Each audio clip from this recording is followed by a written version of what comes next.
Oh, I hear the echo.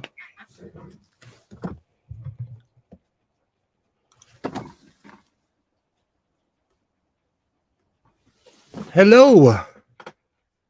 Hey, Can you- how's it going? Oh, you can hear me. Awesome. I can. Running around like a crazy person. How's your day going? It's going all right. Going all right. Yeah, trying to avoid the roads. The Don't want which? anyone. Oh. Yeah. Living in a college town, New Year's, lots of drunk idiots out there. You know, it's really funny. We get the same thing around here. Hi, butterfly on my wall. Liz, how is everybody? Happy New Year. Absolutely. Let's go sewing. In my hometown, there's a lot of yay work. We're pro work around here as good worker bees. In my hometown, from Thanksgiving on, all the drunk, newly 21-year-olds come home. And it's a mess. It's just, you see fist fights in front of bars. The cops literally tell the locals, like, you know what time of year it is. All the new kids, all the rookies are coming. It's the strangest thing. Yeah, Halloween is really crazy here.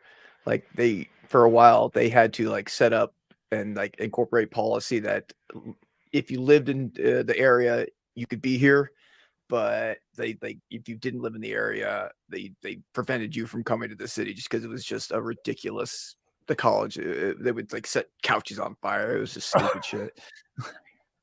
They did the same things with the Raiders.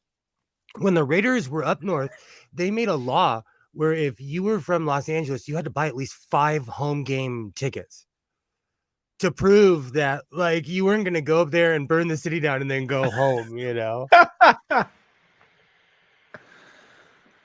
Ah, Hello, butterfly on my wall. I hope you're having a great. Is it raining where you live, Skits? yeah, It's yes, it is. it's pouring down here. I'm so if you hear screeching, it's the fan over my garage because it's just howling. We're not used to this weather. Fires, yes. Rain, no. All right, let me show. I'm glad you came. I'm glad you showed up early. I'm gonna show this off while I'm grabbing my other stuff. There it is. It's Dig it, surprisingly dig it. warm. Oh man, that's cool though. I like it. I like it. My dad has a kilt. Um, the loud McClouds, the pattern slash coloring scheme is, and it's very yellow and I black. love And it. I love it. We don't believe in rain. That's awesome.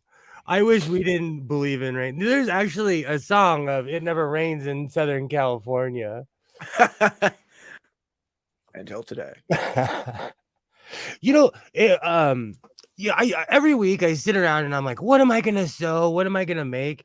And I was sitting here and I'm like, why have I not made a quilt? I'm sorry, a kilt. Of all the crazy, goofy things. And the funny thing is, for all the capes, for everything I've made, my kilt definitely got a reaction. I can totally just see you like walking around like downtown Southern California. You got a kilt, a cape, a cowboy hat. Oh, no, I try not to go full psycho. I try to color coordinate, one at a time. No, because if I'm wearing all three, they'd put me on a 5150 hole. Justifiably. Yeah. And they don't play here in California, like you know how they have all those videos of people walking around on the street? Like if those people get caught acting insane around the cops, they'll put you in the tank. But I was not kidding when I said I'm shocked that I'm not on the People of Walmart website. I was shocked that I'm not on the People of Walmart website. It's one of those strange things. But if you really think about it, like there's some people that wear some crazy stuff to Walmart. It's just some absolute insane stuff. But we live in the era of people shaming each other, you know. I'm Also true. all I'm all about like expressing yourself. No one's perfect. We all have our I had a good friend. One of the reasons I quit drinking is because I was really bad at it. And 12 years ago, I completely blacked out and went like rock star at a party. And I was so embarrassed. I didn't show my face for almost 4 months. And a good friend of mine, she pulled me to the side and was like, "Bro, we all have our rock star moments." She's, you think you think you're the only one to go full lampshade? Like, no way, man. See, this is what I'm talking about. Like I've seen people take pictures of me just with my cowboy hat on, you know, or like there's times I come from my job, like I'm covered in mud and I have my cowboy hat on and I see somebody like pretending like they're taking a picture. It happened the other day at Vaughn's. Oh, can you hear the rain? Oh yeah. It's coming down. To Southern California, and I'm like, oh my gosh, it's actually raining. This kilt is strangely warm too. Yeah, ventilating. But I was with Isaiah just yesterday at good old Vaughn's Safeway, and somebody took a picture of me. And I was like, oh, I had my black jacket on with all my patches, but it kind of made me laugh. Like, I wonder what meme or what she's gonna say about me, Knowing you could be on Twitter the next day with Isn't it ironic, Liz? Like we literally like our weather switched. It's always raining in Portland. It's pouring here. In today's world, I'm not one of those people who like to shame other people. The only time I will video someone is when they're going like when they're obviously on drugs. Like there was this guy doing push-ups and pull-ups at the stoplight the other day. I was like, "Oh, bro, you're about to be famous." And I didn't, but then the light hit green, so I took off. But he was yelling at cars and pointing, and I'm like, dude, you don't even, the sad thing is everyone else was scared. I'm like, I felt sorry for the guy. Yeah, for real. 'Cause who knows? They're just having a day. But I go driving around so much, like I see the crazy side of Los Angeles. I see the underbelly of it. I'm still dying to know if you see a picture of me in front of a Coinstar, it's me. And I will claim all pictures, all shameful behavior. I will claim it all. If it's me, I will say yes, that's me. I didn't. I should have had a bologna sandwich that day. I didn't drink Somebody just coffee. hand them Snickers. Should have drank coffee that day.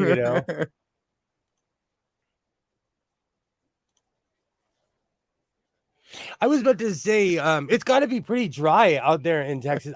I'm biased because I've been to Texas, and it's the only other place like, the Southwest is dry. So pretty much until you get to the Delta of Mississippi, you really don't see like lush. Well, not that Delta. Like once you get anywhere like east of Houston, is when you actually see is where you actually see the you actually see the oh, hold on when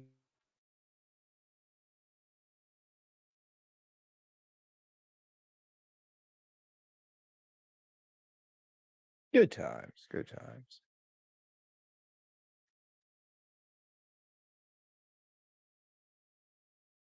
Oh, do go over here so I can actually see what's going on. Actually being said. Oh, Happy New Year's to you as well, Kevin.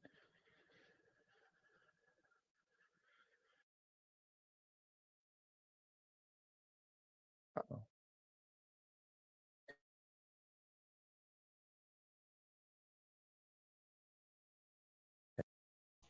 Do not make New Year's resolutions. I do not lie to myself. I do not. Hey, what's up, Chaos? How's it going? I'll put the, if you want to join, let me know. I'll throw the link in the chat. Just chilling. I thought my front door was going to come down. Hey, Mark Short. Isn't it summertime over there where you live? I had trouble lighting the foundry in my bum. I'm glad it's raining here. I had trouble lighting my foundry to burn. Oh, I need to wear my glasses. Burn garage, and I overloaded it, and fire went everywhere. Oh, burn his garbage. Oh, See, I really need to put my glasses on. I thought that's the garage. I thought that's the garage. it burned down his garage. Literally wearing rose-colored glasses. Literally. It never rains in Southern California. Yeah, I figured it's, you know, when I lived in Portland, it would rain all summer long, and they would call it a Portland summer. I remember thinking, like, this is not summer, it's cold.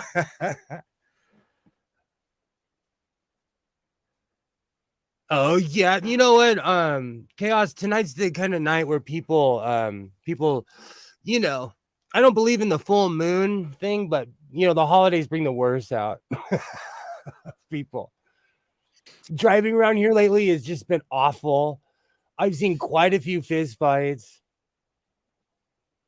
And you have to be brave to follow somebody in Los Angeles. You have to be brave. Do you know there was one time I was in Texas and I saw a bushfire that was like 500 acres and they were just letting it burn. It was out in the middle and it was like out in the middle of nowhere. I was driving to Brownsville, Texas, and we were just driving and it's so strange because we could see it on the horizon and we're driving towards it. And then we drove past it and there's a bunch of dudes and trucks just kind of standing there. Let's make it an event. Well, when we came back, it was still burning. You know, being from California, like it was, you know, I have a, we were like, you know what? My name's Bennett. I'm not in it. It's a good policy to have sometimes, to mind your own business, you know. Sure. Not my circus, not my monkeys. Yes. Absolutely. Oh, I would have had a bushfire. Oh, wow. Crazy. Work. Nah, work. This time of year is like we do a lot of like brush clearing and stuff, but the rain is really stopping us from doing a lot of stuff at the ranch right now. So it's a lot of like the shop is really clean right now. You're gonna see a lot of videos of me up at the shop. It's a strange kind of year because we've had so much trouble with fires that we spend half the year just clearing brush. And the other half just growing it right back. Well, it looks beautiful right now because we've had rain, so everything's green and deceptive. But the second the water table goes down, it's gonna just go brown instantly. I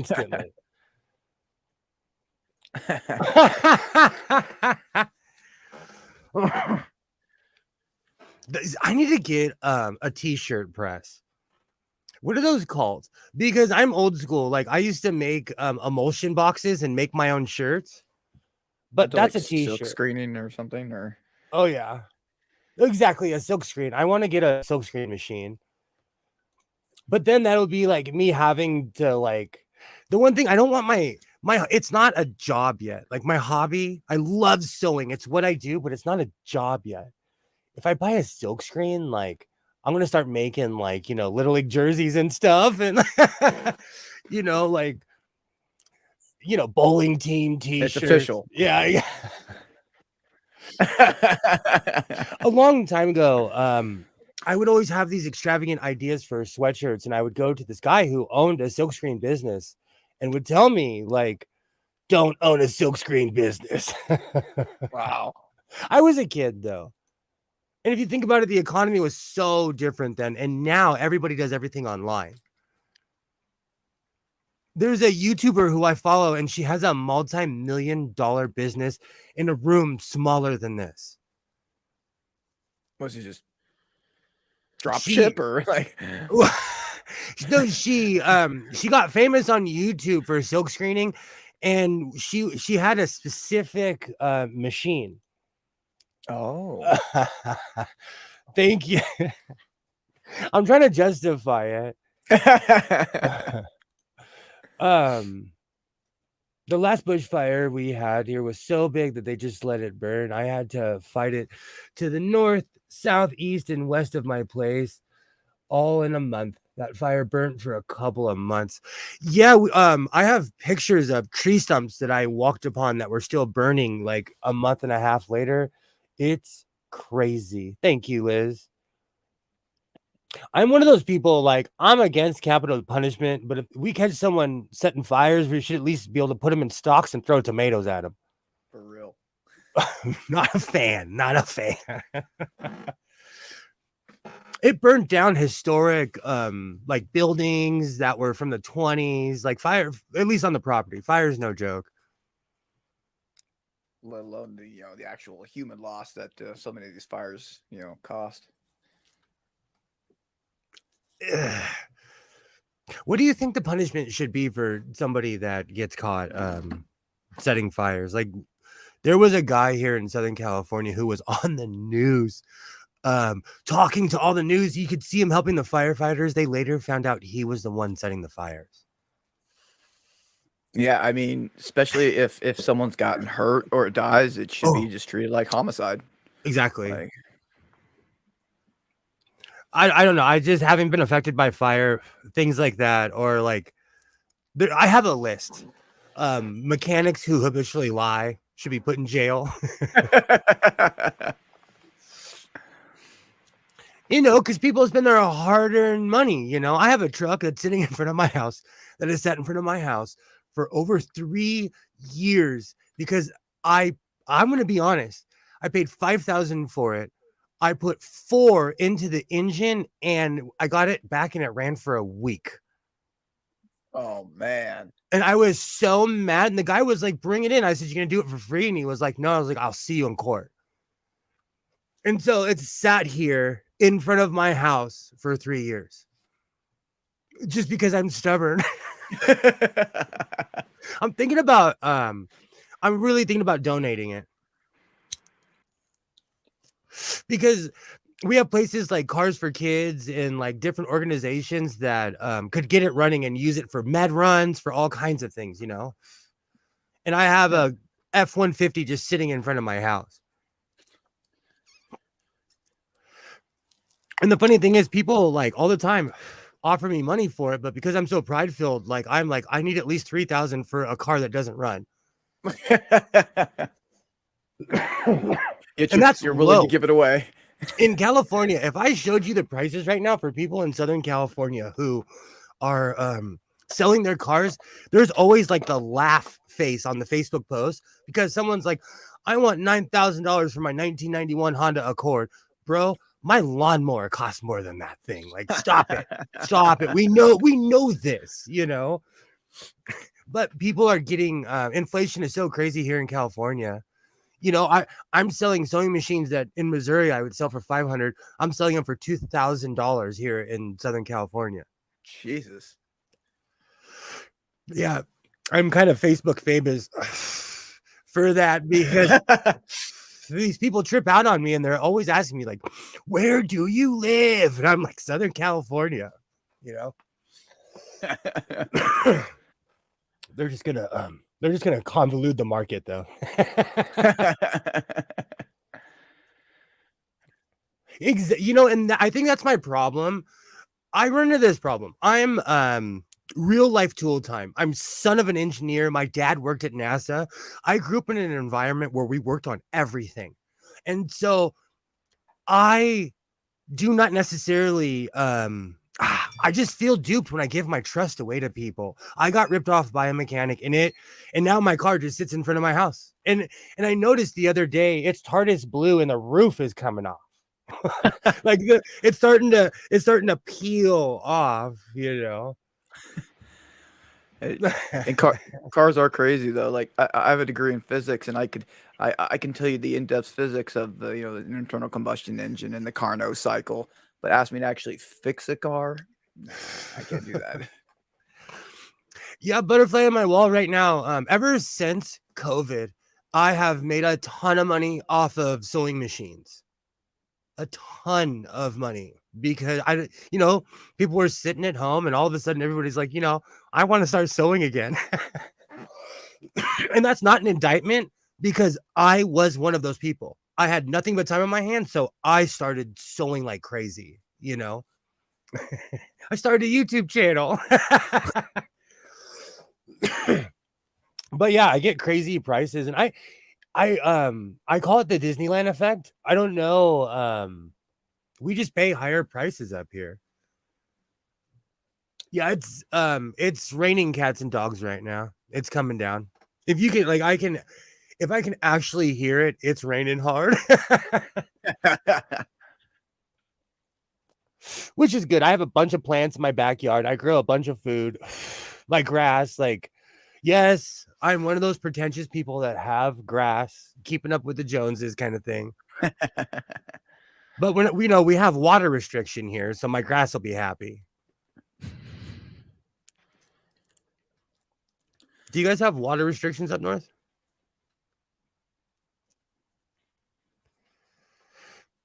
Skits? Sorry, it's locked up there for a Oh second. yeah, it's okay. Yeah, sorry. I locked up there. That lagging show I was talking about. Yeah, not so much. Typically, I haven't noticed any, but then again, I am in an apartment building, so we really don't have a lot of water usage issues. But I do remember a couple years ago, during the drought, we definitely did. They were uh, keeping track of your water usage, making sure that you weren't watering your lawns, or trying to, golden grass is beautiful and things like that. Propaganda works. You say it enough, you start believing it. Chaos, I used to live off of whatever street is before March Lane. Because I used to go to Rasputin's all the time that was off of March Lane in Stockton. So shout out to Stockton. I worked in this factory. I worked at a factory. I lived in Stockton and I worked at a factory in Modesto where we made breadsticks.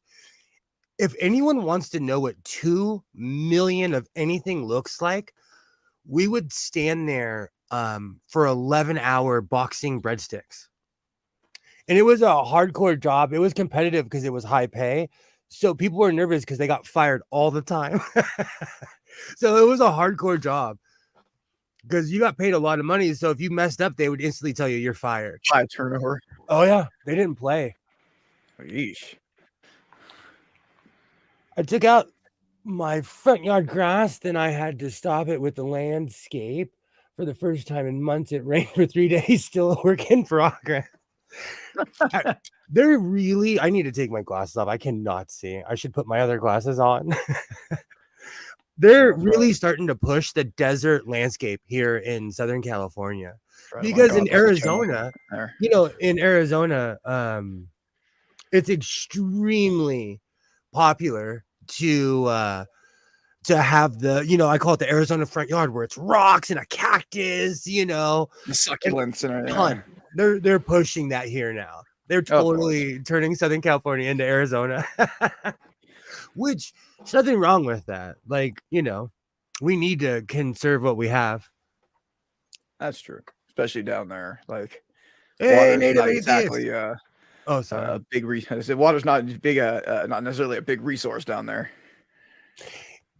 Arizona, like Phoenix and Las Vegas have the same problem, and Utah as well. How's it going, Native Atheists? Hey, Native. They are not cities where there was water. And so they have to get water. So there was never water in in Arizona. There was never water even here where I live. They have to pipe it here, you know. And that's the crummy thing about like, so they say like Nevada will run out of water. They are right now. Lake Mead is drying up. They're finding where all the gangsters used to send their problems. You know, it's happening right now. I saw this. There's a guy who's on YouTube and he lives in the Lake Mead area and he shows all the boats and bodies that are down there. You should go find it. Just type in Lake Mead. He's found some pretty crazy stuff. It's on YouTube. I fell in a rabbit hole because that's like within driving distance of my house. You know, to an American, I love driving. You know, if you live in the UK, going 30 miles, like they spend the night. In America, like I go that far to my dispensary. I love that guy. You know, that's within driving distance of my house. Well, you know, within like a 3-4 hour drive. And it's scary to see how much stuff was dumped in Lake Mead. but you know, My oh, go ahead. Sorry. my kiddo wants to get into that what is it, the magnet fishing thing where you chuck a big magnet into a body of water and like that you can find some cool stuff, but you might find like a gun or some shit. So Yeah, watch out. exactly. It's so funny. Isaiah asked me this. He said the same thing to me. I was like, you have to explain to me what magnet fishing is. It's you know, though it sounds really cool. You know, You can find some neat stuff depending on the body of water you're going into. exactly. Same are short, like 30 miles. We're a driving society here in Southern California. You know, in California in general, you have to have a car. You know, and, you know, most of America is actually like that. It's more on the East Coast. Of course, in Nevada, I've seen really reliable transit systems, but like it's more on the East Coast. On the West Coast, if you live in Utah, you live in Wyoming, you need a car. Yeah, the BART system is pretty good in the Bay Area, but only if in the Bay Area. Like, I have what I call a shop magnet. It's this big. We put it on a pole because it's meant to like get stuff behind stuff, or you know. I'm really interested on taking that magnet fishing. Liz, I hope you're doing well. I know it's freezing out there in Portland, and she's out in a parking lot somewhere. oh, that's right. She does security, right? Yeah. You know, you guys really got me. I want to go magnet fishing now. Do you know Isaiah? Do you know YouTube is awful sometimes? My son comes to me, he'll come walking with his computer, and I'm like, okay, what do I have to explain away right now? Hopefully He'll it's not walk too out bad. and he asks the A word. I don't want to say the A word because she'll pop on, but he asked her, how far is Slab City from our house? Do you know what Okay. Slab City is? Is that place where it's like almost a lawless land where people set up and just kind of In live? It's the desert. You're Yeah. out in the middle of nowhere. Like there's no help for hundreds of miles in a big circle. You know, it's literally lawless because no one lives out there. It's 120 during the good days and 40 at night. Like it's semi uninhabitable land, but like out like real life outcasts. And I'm not talking about a guy who has a warrant. I'm not talking about like real life outcasts go and live out there, you know? And Slab City is it's literally like 2 or 3 hours from my house. I was so shocked. But you know, I live on the outskirts, so if I start heading east, that's just desert and mountains, and if you head south, that's just literally flatland and desert and Just nothing. poor desert. Yeah. But Slab City is a place where there's no law and people live out there. They generate their own power. They have to bring their own water. You kind of have to bring your own food because there's no grocery stores. There's nothing like, and if you leave, you better have your friends at your homestead because someone, you know, there's no laws. You know, and you kind of, it's one of those places like weird. YouTube is weird. So Slab City got famous because of YouTube. So all these people are going, but they don't realize they have to ask for permission. So some of these videos are people being chased away by some guy dressed like he's at like a rave with a shotgun. Like, get out of here. You know? Like, my bad. But of course, you know, because of YouTube, it's made it popular to go to these places. Like, oh, that guy survived. Much like, you know, there was a missionary named Andrew Chow. I don't know if a few years back he went to an Indonesian island. I'm sorry, or a Senegalese, like somewhere off of Senegal Island. Yeah, really famous. It stuck with me because, like, bro, are you that gullible? Bro, let's hold on. Let's see. I'm an atheist. I'm not an anti-theist. So completely. But this guy thought because he was a missionary that somehow he was protected and he could go somewhere where no one has survived in hundreds of years. It amazes me how human beings just do not learn. There are some places that you cannot go. There was a rapper who was recently shot in Los Angeles. Like, man, I'm from here and I wouldn't go to that neighborhood. And I look like everybody else who's from there and I wouldn't go down there. Yeah. I don't know. Sometimes people shock me in their level of like, they'll think, oh, it won't happen to me. Like, yes, it very much can happen to you, Andrew Chow always famous last words. Oh, hold my beer. Watch this. Yeah. I think I can do that. It shocks me that I don't even know. Do you think it's arrogance? Oh yeah, it's got to be. It's like, oh, I can do that. That's no problem. I can serve.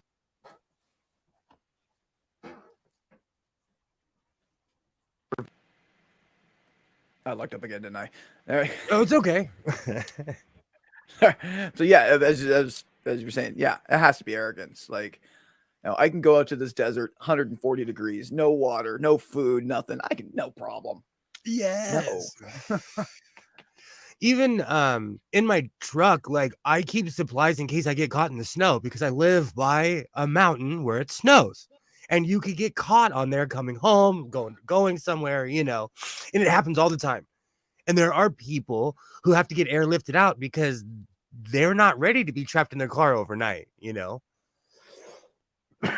you see that news story about the guy who was trapped in the snow? I think it was in Buffalo, who he went to a bunch of houses to try to get help because everyone was stuck and they just sent him away. Like, no, we're not going to help you. And he finally, ended up staying the night in his car in the snow with some random elderly couple, and then busted into a school and then saved all those people, and then left a note saying, sorry for breaking into the school and stealing your food, but people were dying. Yeah, exactly. And the cops were like, we don't know who you are, but we want to thank you for your actions, not arrest you. Yeah, exactly. Because they have him on camera and just a note, saying Jay. Yeah. Well, he was smart enough to you have to have at least one person around you that has survival skills. Yeah, they would have died. Every year, Isaiah, as he gets older, he gripes at me. He's like, why do we have to take a CPR class? And I look at him, I'm like, because you're going to save my life one day, kid. I have not taken care of myself. You're going to save my life. Pay attention. We're getting A's in this class. I'm serious. We're certified, man. Both of them, and he pays attention. So he knows about it more than I do. Yeah. I remember one time when my kid was really young, he was playing with a handful of change and he just threw them up one time and watched him come down and went right down his freaking air pipe. Yep. And he just looks at me like, I'm staring. I'm like,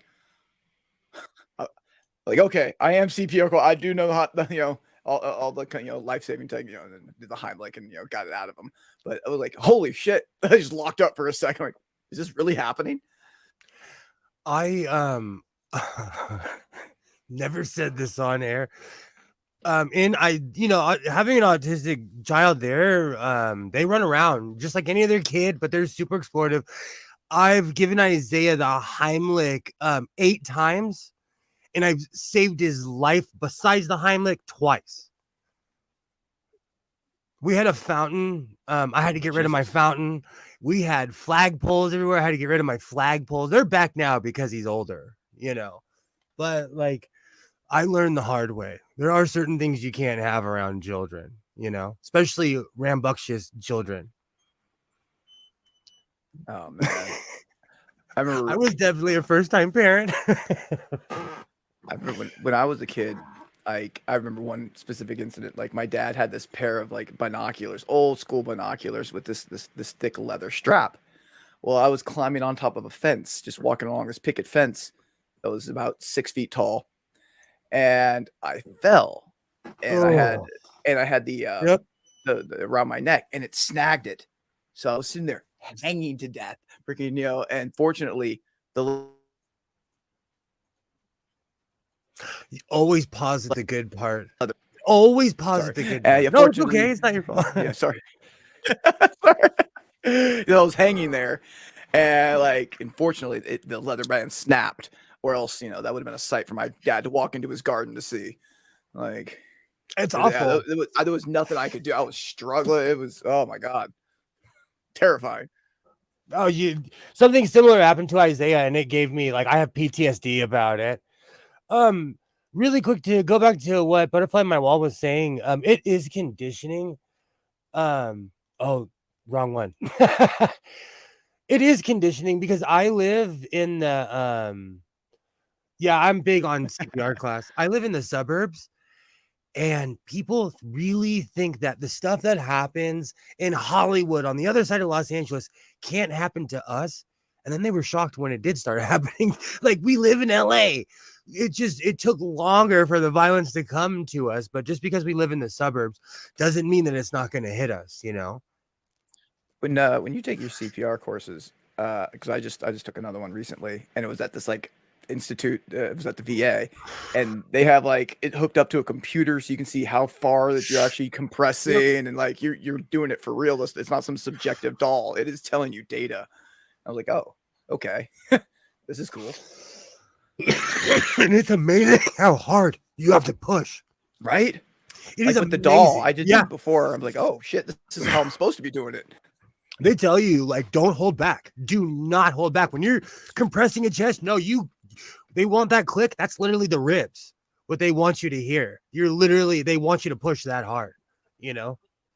We Oh, at my job, we certify everybody, and we have all kinds of classes because we work with special needs adults, and so you constantly have to get certified, you constantly have to get licenses and stuff.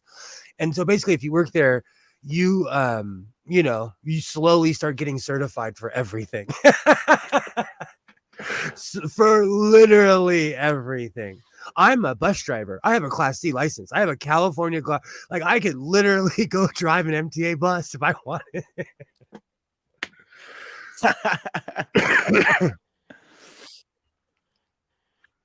But working with special needs adults, you have to be a jack of all trades, you know. absolutely, absolutely. Because you But never know the situation you might find yourself. I'm sure at your job you have to have a few certs. Oh yeah, oh yeah, yeah, yeah, definitely. There's Can't the just be whole some chump walking in with airborne patch with different patches on each arm, you know. yeah, yeah. I was hooked on those videos for a while of like soldiers would walk up and to some Oh my guy god. they'd be like, "Bro, where'd you serve?" And he's wearing the full uniform, and he's like, "What? Where'd you serve?" "I was there. You weren't." And the guy would start taking off.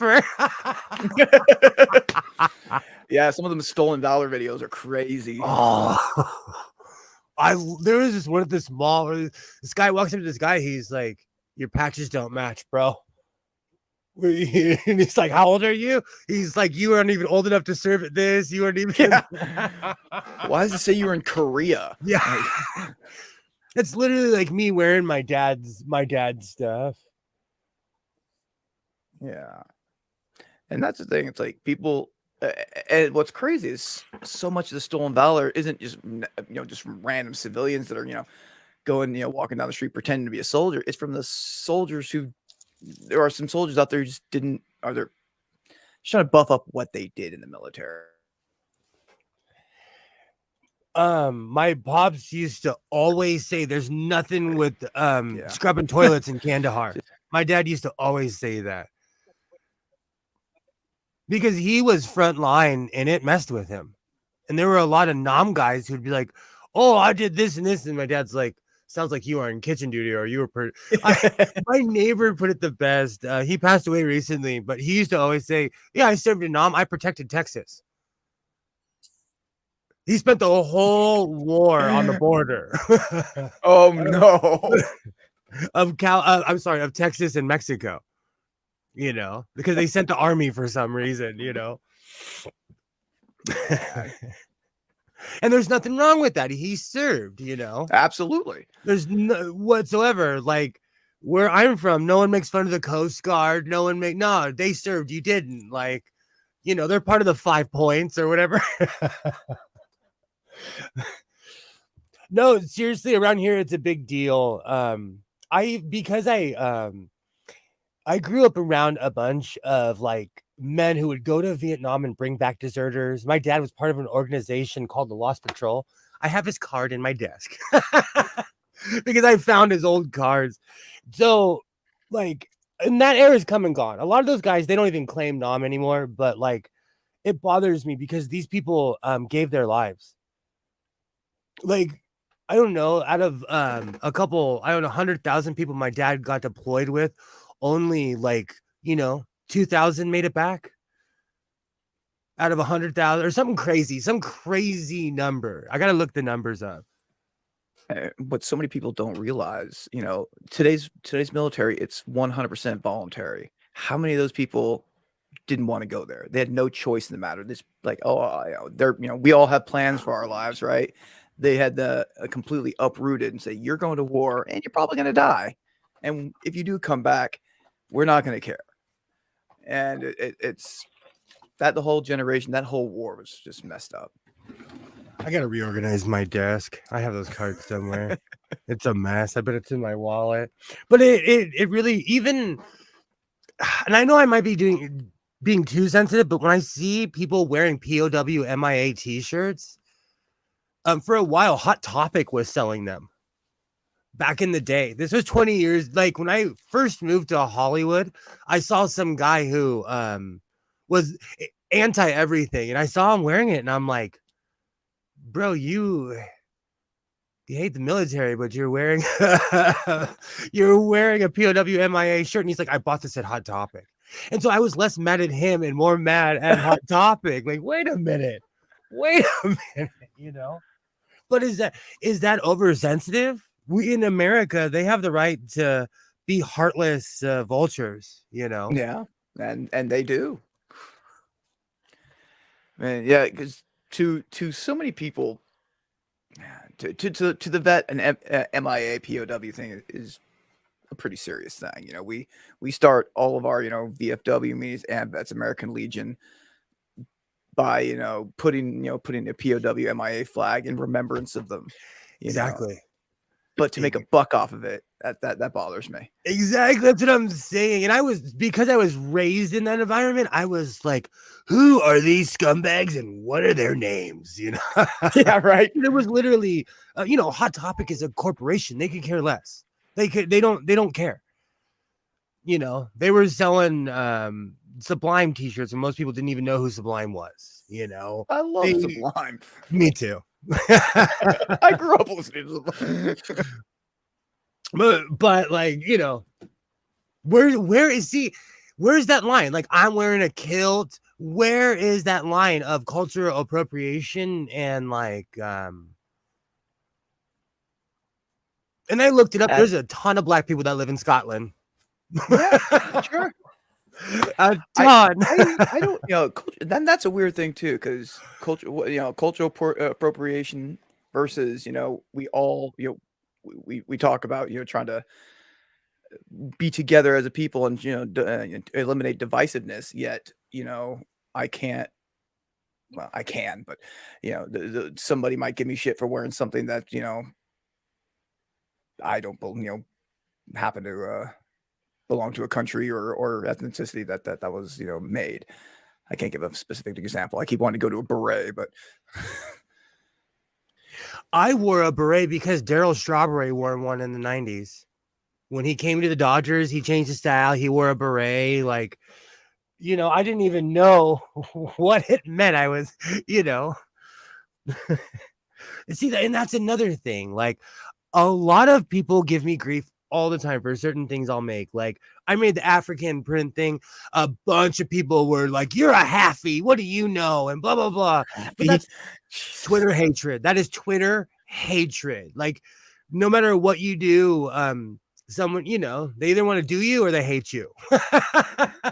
If you're online, if you're public, so where is that line of like, hey, I'm just trying to sew something really cool? Like, do people get, like, is it cultural appropriation because I wear coveralls or overalls all the time? No. Like, I'm not from the South, but I wear overalls all the time. yeah, yeah. Where is that line? And can you then take something and then modify it to make it for yourself? And then is that crossing the line or? Would you wear a kimono? Oh, sure. Would you wear a dashiki? Dashiki. I'm A not sure what that one is. 1970s, just like a 1970s, either short or long sleeves. I agree with you, butterfly on my wall. Haters gonna hate. That's how I feel. That's how I feel. I laugh. I'm like, well, at least they're watching. Oh, dashiki. That's what dashiki. Okay.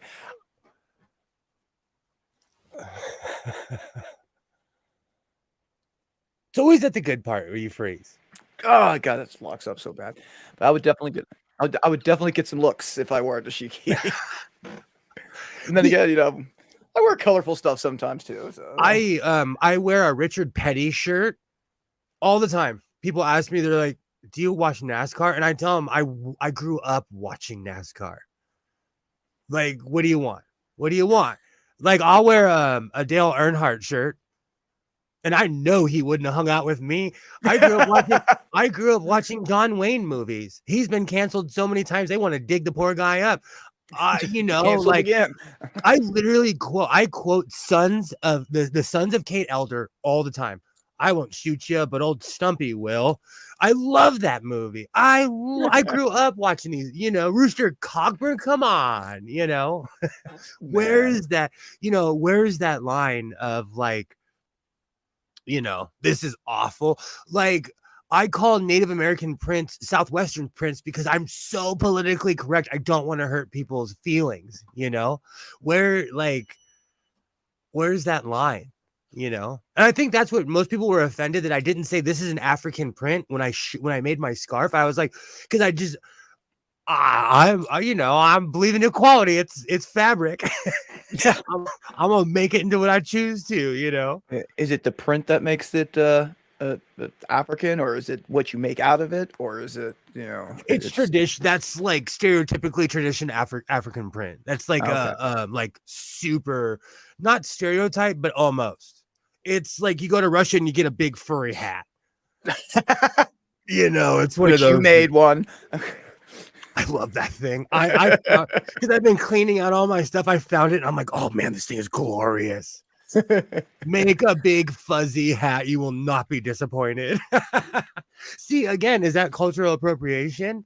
I'm not Russian. Where is it? I bet you that thing's closed. But Skits, is it cultural appropriation? Right? That's it. Yeah. Like, okay, like I never served. Is this wrong for me to wear this hat?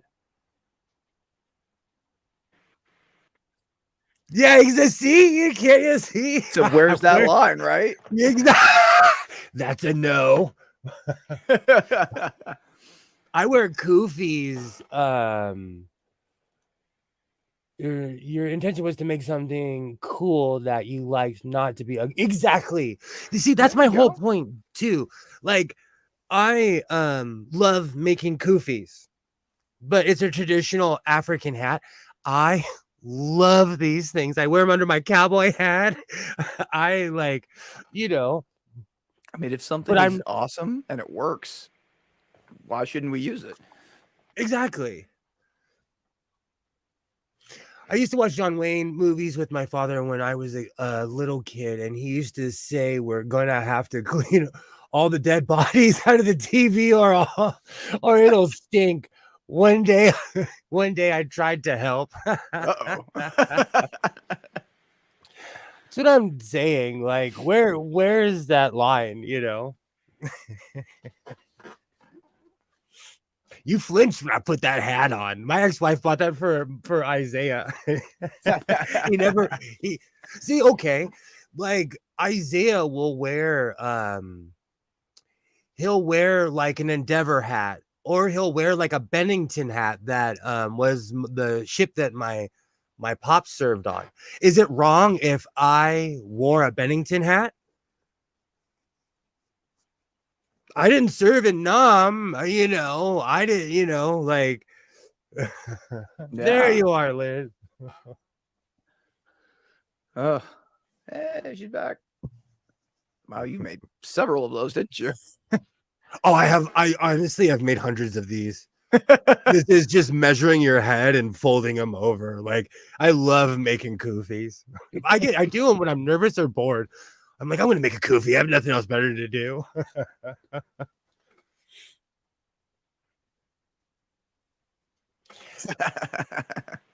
Okay. That's a good point. What should we call it then?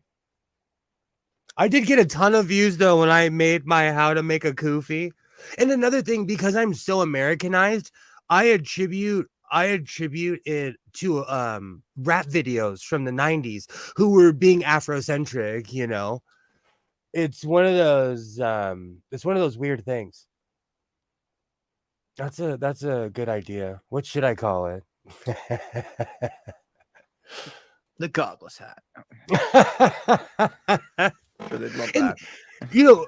I talk about this all the time. No matter what you do, you're gonna offend somebody. Somebody is gonna be like, "Oh, you're this or you're that," or I recently got a bunch of flack just for being alive. No matter what you do, people are gonna hate you for it. For real.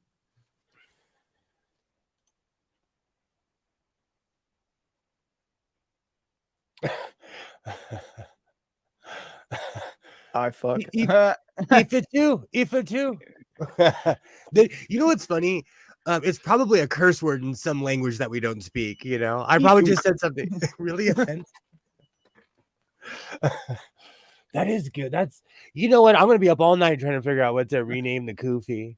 My father used to say, "Drink your milk and you'll grow up big and strong." So I wanted the fish to grow up big and strong. So I tipped a whole bottle of milk in the fish tank. Awesome. I bet you had a hard time fishing them out. That's Fishing them out. that's what. You know what's so funny? I'm gonna say this again. This kilt is amazingly warm. I'm not kidding you. There is some heat. I have a long cord. I am generating. Can you still hear me? Yeah. I am generating some major heat right now with this thing. Well, how thick is the fabric? It's thick, and I line everything. Like, I'm not kidding when I say reinforce your seams and always be yourself. That's life advice. I follow my own advice. Like, I line everything and I reinforce it so it's not going anywhere. but where that's why I kept on making those jokes in my video of like, where has it been my whole life? You know what's so funny? I drive a soccer mom car. I have a Ford Flex, but I also have a 1988 Ford F-150. So when I get out of my F-150 with my patches and my hat on, people are like, "Yeah, that guy, he's in his big cowboy truck." You should have seen I wouldn't say it's disappointment, the more look of bewilderment.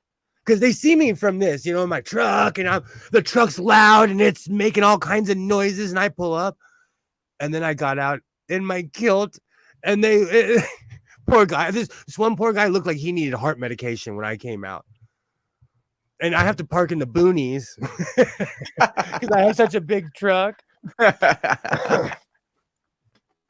The cape, see, and that's like in LA, like the kilt got a reaction, but that's more or less because there's a war on the LGBTQIA plus.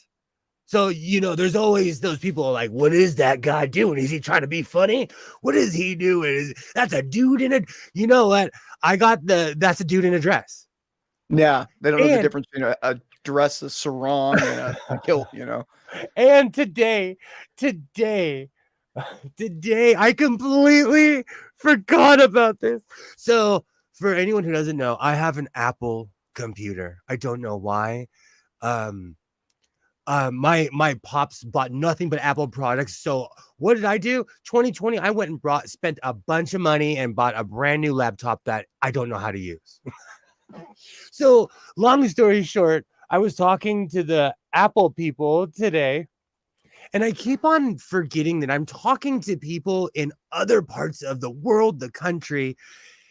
The first guy hung up on me. I forget that I'm from California. I talk fast. I'm impatient. I have anxiety. Like, I wouldn't want to deal with me either. So I get this other person, and I can tell he's from a certain area. I said, I'm from Southern. He's like, I said, I'm from Southern California. He's like, oh, I'm from the real South. I said, when we screen share, you're gonna see that we are of the same kin, and I'm wearing. Okay, so we screen share. I'm wearing a kilt. We're in first, it's in iMovie, so it's the last thing. So it's the end of my video. Okay. Long story short, at the end of the conversation, and you know what? I'll give it to this guy because he held up and he sent me the emails, the link to the real link and everything. But long story short, he saw the picture of me in a kilt. Guess what he said? He said, is that a dress? I said, no, it's a kilt. He said, oh, we're going to get you back on track. And don't forget, Jesus saves. And then hung up the, and we were going to hang up. The conversation was over. The conversation was over, but he was like, that's a dude in a dress. That's a dude in a... He was not in. I said, I'm a YouTuber. He was like, I bet you are. I bet you are. I completely forgot about that. Because I talked to like 9 people. Because I actually had a real problem this time with my computer that they had to help me with. So I had to get like a real technician.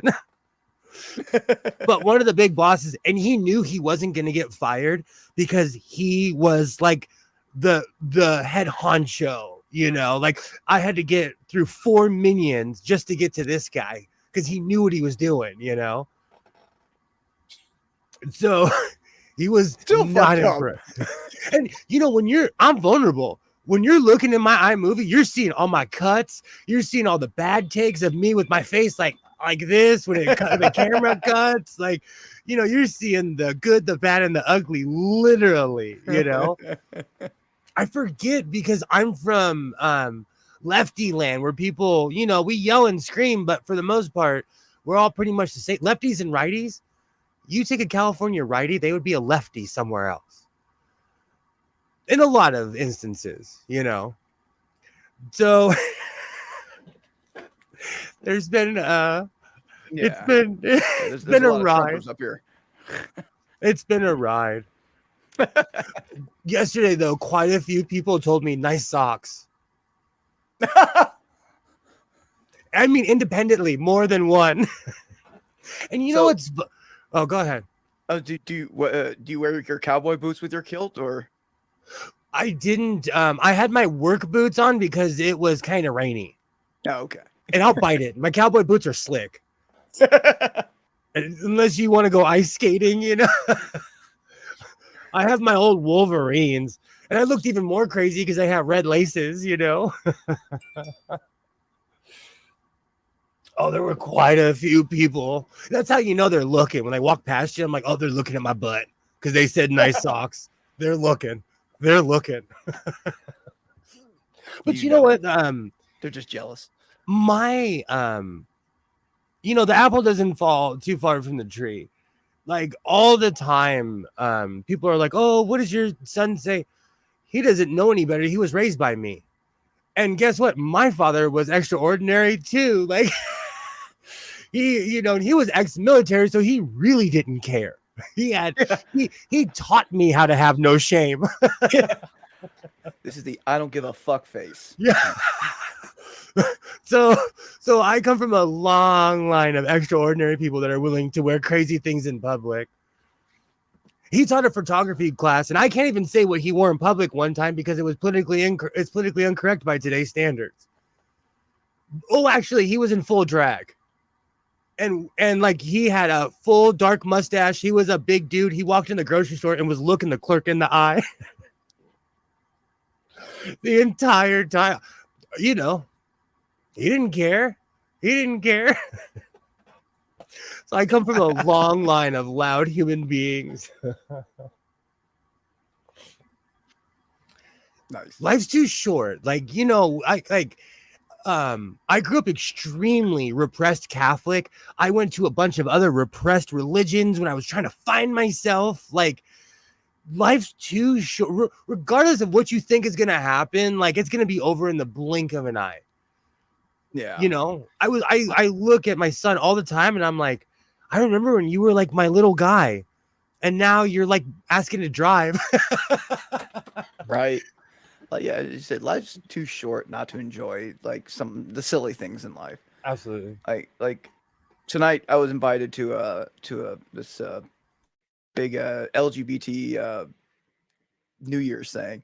I'm not LGBT, but I'm sure it's going to be a lot of fun. You know, I'm not going to go just because I don't want to be on the streets, as I said earlier. But I'm sure it's going to be a lot of fun. It's going to be a rocking party. There's nothing wrong with that at all. I go to parties all the time. I used to party with the Mormons all the time, but they just got weird. I live around a large population of Mormons, and it's weird. But I don't discriminate, you know, at all. I don't. Can Mormons drink? Okay, so there's people who are Mormon, and then there are people who are Mormon in name. Same as most religions. Like there's people who are Muslim who participate in the Western world. Do you know in certain religions you're not even supposed to wear deodorant because it has lilac in it? In the Quran, you're not supposed to wear anything that has lye in it. But how many people wear deodorant? You know what I'm saying? Like, so I've learned this because I grew up in it was like it used to be Catholic, Jewish, and Mormon, but now it's mainly Mormon town. They're just like everybody else. You know, my neighbor, their kids are walking down the street drinking sodas. My other neighbor, I have cameras. He thinks his kid doesn't smoke. His kid's out there smoking cigarettes. I'm not a snitch. Hey kid, you got to go hook up. No, you know, I was a rebellious kid. I'm not gonna sit there, you know. I'm no one to judge whatsoever at all, you know. But I'm really kind on certain religions because I wasn't hurt by them. In no way am I defending these religions at all. You know, I was raised Catholic, but the church I was raised in was really informal. People wore board shorts. Like my family was the most dressed up because my mom was like, nah, we're going to church. We're wearing real clothes. You know, I don't care what these rich suburb kids are doing, you know, but it was Southern California. It's informal, you know. That's true. Yeah.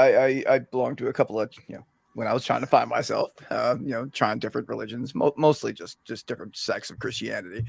But Yeah, like I would go to certain churches at tie, suit, pants, shiny shoes.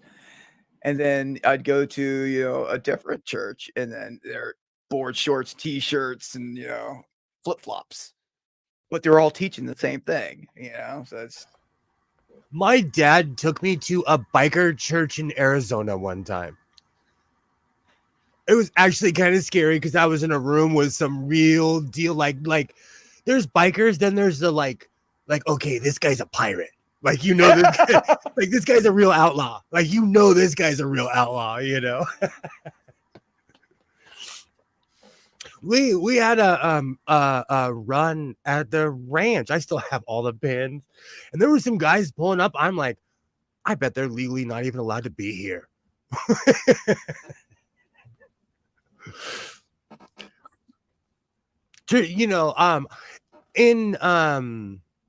In West Hollywood, right on Santa Monica and Robinson, I am not telling any secrets.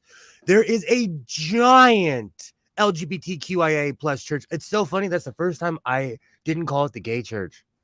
That was the first time ever. It's the gay church in LA. That is known as the gay church,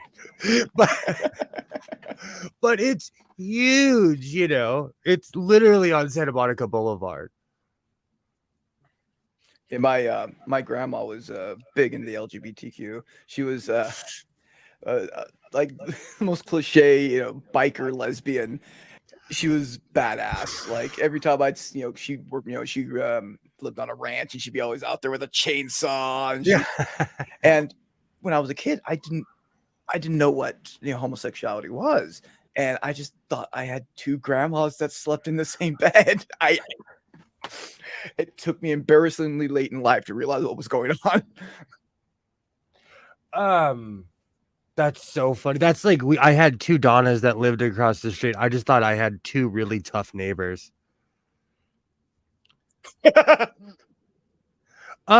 Actually, butterfly on my wall. It's kind of a crazy story, but I died. My heart stopped, my brain stopped in good old Portland, Oregon. And I can say, like, I was slowly losing my religion. Everyone has REM. Everyone over 40 has REM in their head right now. I was slowly losing my religion. And I went from being Roman Catholic to being Muslim to being Buddhist. Because that was the weed smoking religion. But I died in good old Portland, Oregon. I technically died to the point where when I came to, I was in the hallway to go to the morgue. And like they called it a miracle, even on my discharge papers, it's a miracle. From the time that my eyes closed until I opened my eyes was 0.0 seconds. Nothing happened. Like it was just blackness, and then I came to.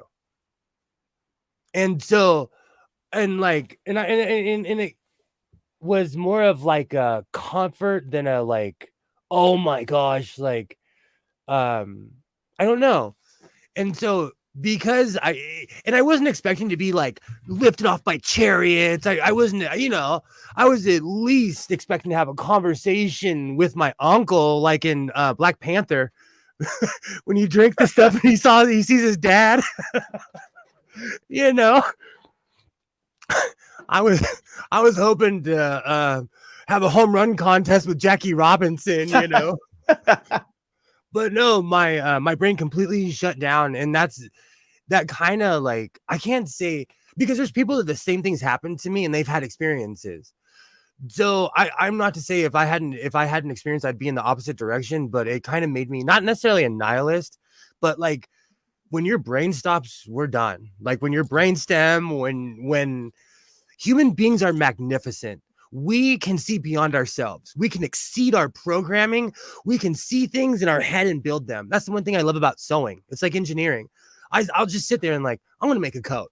And then I piece the coat together, But when I die, that knowledge goes with me. And it's not coming back. There's no like reprisal. No one's waiting for me at the gates, and I'm not, it doesn't make me sad or anything like that at all, but it killed my faith. Like it. And the funny thing is, when I came to, I had the guy was super flamboyant in the morgue, was dancing around dead bodies. He was super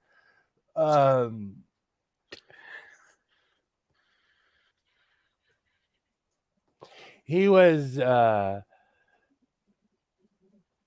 complete ignorance shouldn't be rewarded. Thank you. Bye. Laugh out loud. So long story short, like I came to and I was like, that's ironic. I have the gay nurse. And I passed out. And when I came to, I was in the ICU surrounded by people. Good old Portland, Oregon. I don't even remember that. It was like the hospital in downtown Portland, Oregon. And they were like standing over me and they're like, what did you see? Well, they're like, bro, your heart, like you were dead. You were like technically dead. And I was like, I saw nothing. I saw your mom. Yeah. Like I saw nothing. And I'm not harsh. I'm not like, I'm not like, I don't know. I don't harp on other people's belief, It's just mine was, I can't even say proven to me. I can't say like, oh, I have proof. Oh, look at me. Like, because like I said, for every one of me, and let me tell you, resurrection is not rare. It is not rare. They were asking because most people are religious, and to these people I had come back to life. But if you do research, it actually happens all the time. Heart patients, if you ever get heart surgery, they end your life and hook you up to machines, so you're technically dead, and then they mess around with your heart, clean your heart, give you a heart scope. It happens all the time. Yeah, medical science has to redefine what dead is. Yeah. Like used to be like, oh, they stopped breathing, they're dead. Well, then we learned that we could restart their heart or something, like, oh, CPR. And how many, you look back in the day, you heard, the term dead ringer. Well, that's because they, had little bells in certain Exactly. coffins and shit because they weren't sure they were dead. Like, yeah. Terrifying, by the way. Absolutely terrifying. Absolutely. Could you imagine? See, and that's the thing. Like, what if I'd woke up in a freezer? Are there locks on those doors? Why do they put locks on those doors? As you're slowly being, feet first into the freaking pre-made air, and then oh god. If I was in another city, that probably would have happened to me. Shit. Oh yeah. I said that I was on 2 years ago, 100 years ago. I was on Neil's and like I got a lot of flack for it, but it's like that's what happened. And I can't I was uber religious, and I think maybe I was one of those people that was like Jesus isn't your concierge. You ever know anybody that prays for everything? Like, oh, please let there be a red light. Like, please let the red light turn green. Please let my taxes, be, oh, please let the Dodgers win. Like, it's pathetic. Go Niners. Yeah, it's pathetic though, like. How many people are praying on the other side? Oh, I get it now. She's just a bit behind us. That makes the last comment make more sense. Okay. It happens. Yeah, I think she catches up. Yeah, okay, that makes sense now. Okay, we streamed for a while too. When I first started streaming, I used to do that all the time. Oh, yeah. With me, like again, losing my religion. I originally went to religion as I think more of a coping mechanism. Like I was just out of Iraq, out of helping after Hurricane Katrina and seeing a bunch of stuff. So rather than actually getting appropriate mental health care, I went to religion. And maybe it was a good stopgap measure. I don't know. It obviously didn't help in the long run, but just community that was, I think I was looking for. And after I got out and moved away from all that, I was like, that's when I realized it wasn't a good solution to my problems and I needed actual professional care. Absolutely. Do you think How much money do you think they make off the vulnerability of people? Millions, billions. Because I'll tell you, my brother, who I know is not watching, he did 22 years in Iraq and Afghanistan. He's in the Air Force. And when he, did his 20 years, he did an extra 2 years. He moved to Montana and he joined an evangelical church. I think they're taking advantage of his PTSD. Absolutely. Because the guy, If I would have stayed in the area, that's what would happen to me. guy was full combat veteran for 20 something years.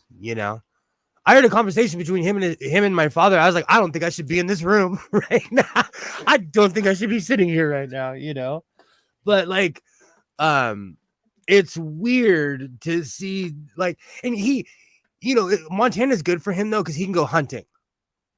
So he's like, look at this cool rifle I have, like, so I know he's still hillbilly in his heart, but like him and his wife joined a super evangelical, and we were raised Catholic, but like most Catholics become something else or become an atheist.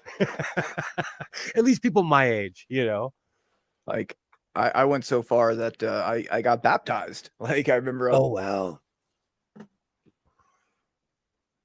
Butterfly, this is one of my biggest complaints about the atheist community is it's sections. It should be the atheist section. Like the cool kids tables over here because they think rocks are atheists. The techie atheists are over here, geeking out on the newest avatar.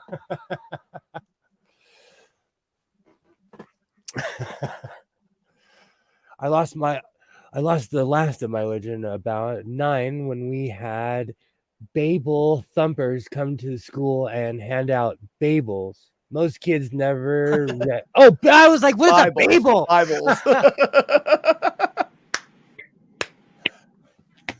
Good old Southern LAUSD. Good old LAUSD.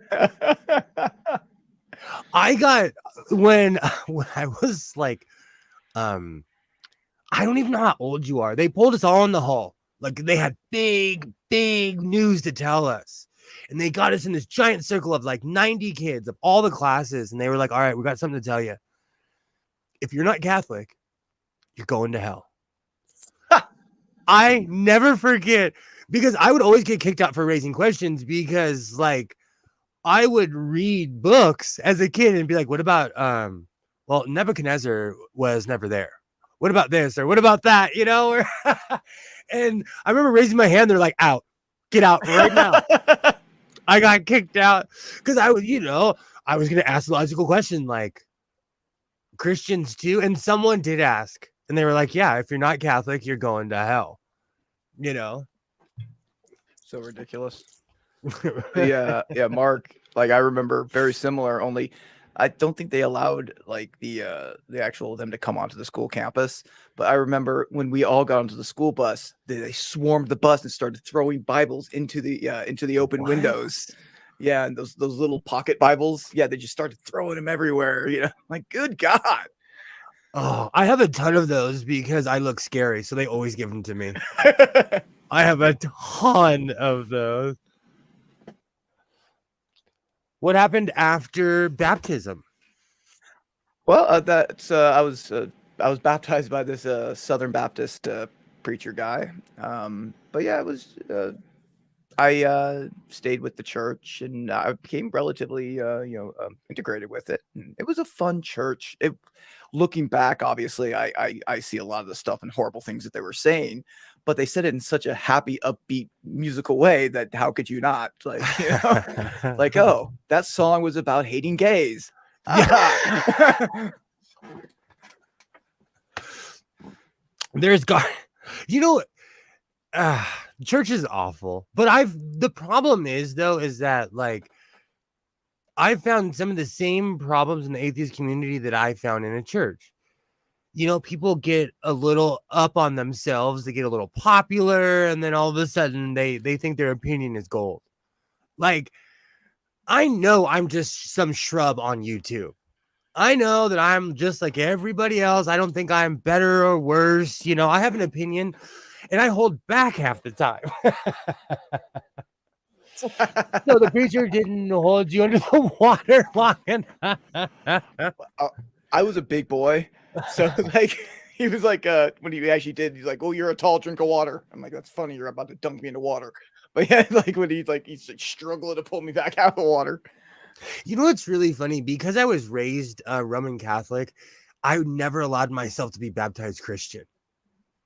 It was just the weirdest thing, and it was more how like evangelical Christians would treat me, because that's one thing about Catholicism is that like they only one time would they say like, oh, Christians aren't Catholics. Every week they'll tell a Christian will be like, Catholics are not Christian. So when I really didn't have that propaganda in my head. And then in junior high, I started meeting people from all around my town, other kids, because when you go to a school, it's just the people in your neighborhood. Then when you go to junior high, it's all the kids in that town that go to that particular school. And I started meeting evangelical Christian children. They'd be like, are you Christian? And I'd say, yeah, I'm Catholic. And they tell me to my face, you're not Christian. And that had never happened to me before. Like, I didn't know what the heck these kids are. I thought we were all in the same gang, Right? Nope. So like it was more Christians telling me like, oh no, we're different. Like I never knew. And but when you're a kid, you're dumb. I'm an accepting person. Like I don't care who you are, what you are. If you're cool, we can hang out. I really, and I've always been like that. Do you think the mindset changed with Vatican II? Over the years, the Vatican has slowly been trying to adapt, but they always stop at human rights. They're still pro slavery. They're still pro like and because I'm so into sewing and stuff, like how come like in a lot of these slave driven countries, the Pope is there.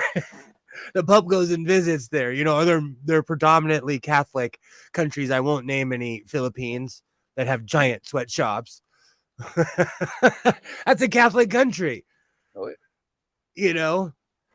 So I don't know. I don't know if their mentality will ever change, because we'd have to get rid of money. We would honestly have to get rid of money to see who really believes the gobbledygook that they're preaching.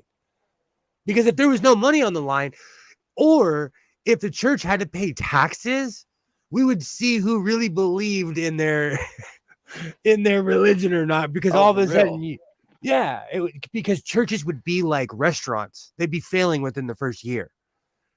I mean, with all the so many preachers violating the Johnson Amendment anyway, and doing the politics from the pulpit, they should be paying taxes anyway. This whole tax-free stuff is ridiculous. In the church that my mom still goes to, the one I was baptized in the building, they own an entire side like this. They own this entire side of a street on the main street. Okay. In one of the buildings, when we were doing the preparations for my father's funeral, I hadn't been in that church in 20 something years.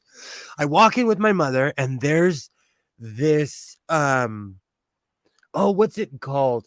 It's Mary holding Jesus. Okay. And it's a giant statue. I have a picture of it. It's like 8 feet tall. It's huge. Like I have a picture. Damn. I'm standing there and I asked the lady, I've known her my whole life. I asked her, I said, hey, is this a replica? She's like, nah, bro, this is on loan from the Vatican. There's only 2 in the world. Oh shit. There was an effing real Michelangelo like right in front of I have a picture of it where I'm sitting in this. I took a selfie with the thing.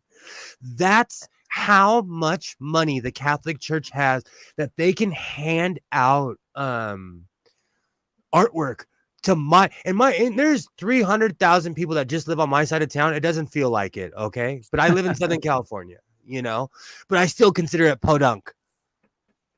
The Vatican, man, the Catholic Church. I mean, there's They still, I'm sure they're still rolling in, all the gold and everything they got from supporting the Nazis. Like, Oh, exactly. You know, and that's just one church. Imagine, and I think that's how they extort their stuff.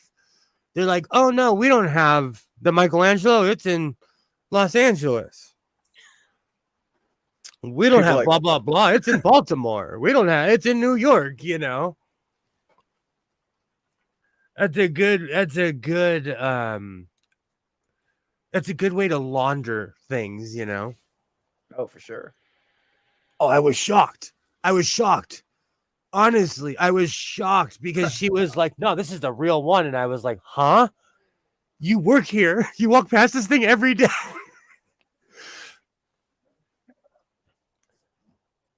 Have you seen, Oh, go ahead.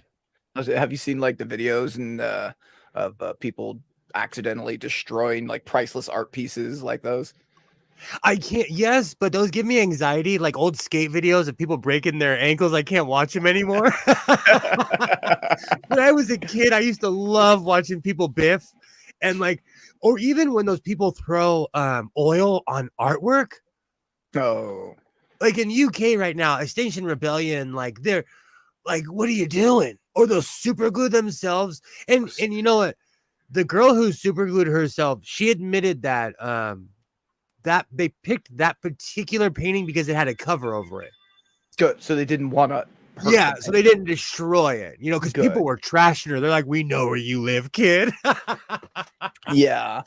I remember like the one, or are they the same ones that threw the soup on the painting and things like that? Like they Yes, yes. intentionally went, okay, yeah, they didn't want it. It was more, at least they did it that way. And yeah, I watch a lot of UK stuff, so they go into depth and they're like, all right, look, we picked these because they had covers. We wouldn't, ruin something. Um, Mark Short, you're right. The Catholic Church owns the Philippines. They do. It's just unreal. Absolutely unreal.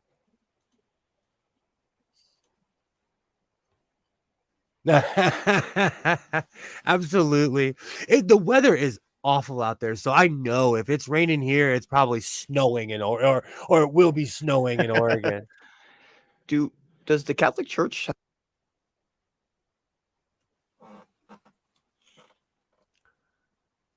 Always at the sorry. good part. No, it's okay. Does the Catholic Church have tithing? I would imagine they do, but like just Oh, the 10%? oh yeah. Oh If yeah. you Okay. if you walk into any Catholic church, they have the two wooden boxes at the front of both doors. It's like the Catholic churches are like Walmarts where they have floor planning. Just a bit. It just depends on what kind of Walmart or church you're gonna walk into. I dare you to prove me wrong, especially Catholic church because it's such a simple formula. Hate yourself, get big, scary cross looking down at you. You got to kneel and genuflect every time you walk past it. That is one of the biggest rackets. The Catholics, they have a monopoly on guilt. For real. They teach you to hate yourself, and It's so much getting up and sitting back down and kneeling and standing up, sitting back. Come on. oh, the Catholic aerobics is real. For real, right? Oh man, that's real. You know what's so funny? I asked my mom the other day. I said, "How was church?" She was like, "Oh, the creasters are back." For anyone who doesn't know what a creaster is, it's people who only go to church on Christmas or Easter. Oh. So, because I'm from the generation where everybody was a religion. So, like, if your parents were Catholic, you were Catholic. If your parents were Presbyterian, you were, So, certain people would, my parents dragged me every Sunday, if I was healthy enough, excuse me, every Sunday until I was 18, until I got confirmed, Nope, the JWs are a closed runner up. Always go. You know what? See, I don't know this because that's right, Jehovah Witness. I wasn't raised in that religion. I couldn't imagine. It's awful though. And see, that's my thing. Like no one should be hating themselves in the name of some invisible sky daddy at all. No one should be walking around self-flagellating, again, a religious term. Any of you Opus Dei people out there, if you're watching, it's gross. Take your cilice off. People who suffer for Christ really intrigue me because it's real. Like the people in Italy who whip themselves, in Mexico, I've seen it in Mexico That's City. so fucked up. Yeah, people who tie themselves to crosses. Your body starts going through processes even if you're tied to it. You know, your joints start dislocating. Like, it's gross. You know, Yeah, for sure. I'm talking about the real ones, not those guys who do it in front of McDonald's in Iowa. No, because they have, if you have a foot stand, you're there for a show. Yeah. Yeah, there's the ones that are crazy. I think there's like, yeah, the crazy dude actually does it every year. He actually puts it through his hand and like up. Like he is one of No, them thank hardcore. you. Puts the actual thorn of crowns on, digs it until he's bleeding, and like, dude, no. You know what's really funny? Because I'm from the 80s, like, I went to catechism classes when I was a kid, which is basically indoctrination. They would show us the Passion every year, and it was gory. And I remember being like, I'm 8, bro. Should I be in this room? I'm 8 years old. I remember thinking, like, this is scarier than Hellraiser. When I was a kid, Hellraiser, like, for some reason scared the hell out of me. And then as an adult and I watch it, I'm like, it's the cheesiest movie ever. Right? Like it's amazing going back as an adult to things we did as a kid, you know, movies, video games, and like one of the scariest movies in my life was Candyman, and I watch it just last week. Like, this isn't that bad. This is pretty tame. I love Candyman. It scared the shit out of me as a kid. Oh, absolutely. He's like in a bunch of Star Trek. I love the guy who played Candyman. He's like in Deep Space Nine. He's in every single modern inception of Star Trek, I think. And he's even in the offshoots. I know way too much about sci-fi. I'll take a step back. He's even in the J.J. Abrams Star Trek. Candyman is I love that guy. I gotta look up his name. You know what? My parents, do you feel that your parents forced religion on you? Mine did, but it was my mother, not my father. My father worked for NASA. Like, he could care less. Early on in life, yes, just because, you know, they promised their parents that they would raise us Catholic. But I think by like the age of like 6 or something like that, we just kind of stopped. So no, they didn't impress too much religion on us. I was forced. And the funny thing is, my mom still to this day, when she ends every conversation with God bless, I'll say something, she'll say, oh, God willing. Or if she's really pissed at me, she'll say, at least you were baptized. Which in her mind, like, if the day of judgment came, I would be like dragged onto their magic beam me up spaceship because Catholic water was washed on my face. That is like, if you really think about their reasoning, they're like, oh, you were dunked. Imagine if they said that in a different way. Like, oh, we dunked you. You were submerged. You know? Yeah. We tried to drown you, but you just didn't stop fighting. So here we are. I mean, do you know how much like fecal matter is in those things? Like, oh God, you really want to? I grew up in the burb. Like, you can't catch me going to a public pool. No, for real. I'm from the burbs. Like, you couldn't catch me going to a public. Oh, especially because I test water now at my job. Like, nope.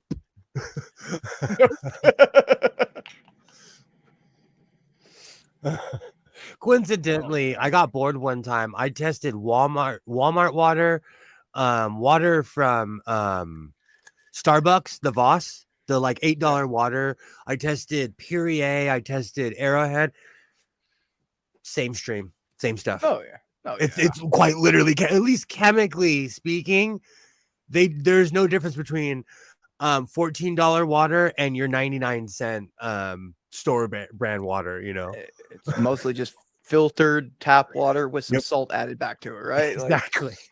That's exactly what it is. Let's just say I got really bored at work one year. And I wanted an excuse to buy that $14, but I still have the bottle. $14 for water. You got to be. Yeah.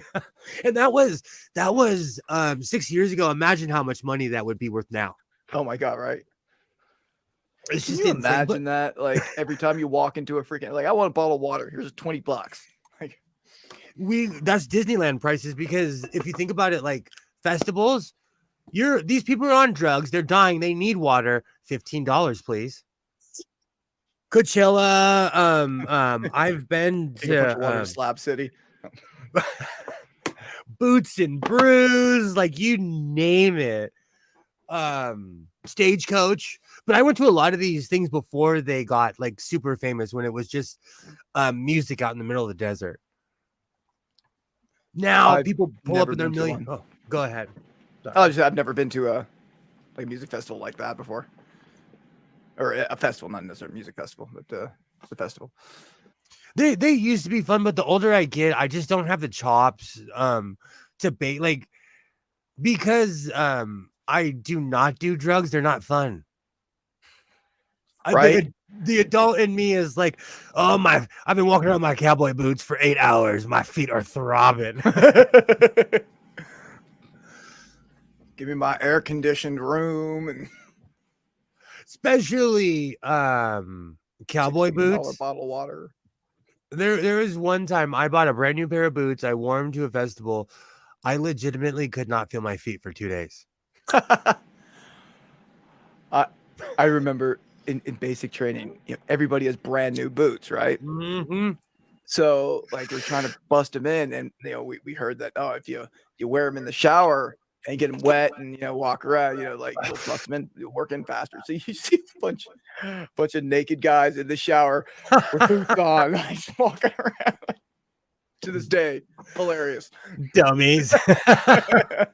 Did it work though? I Because I will ridicule, but like, I live by a rule.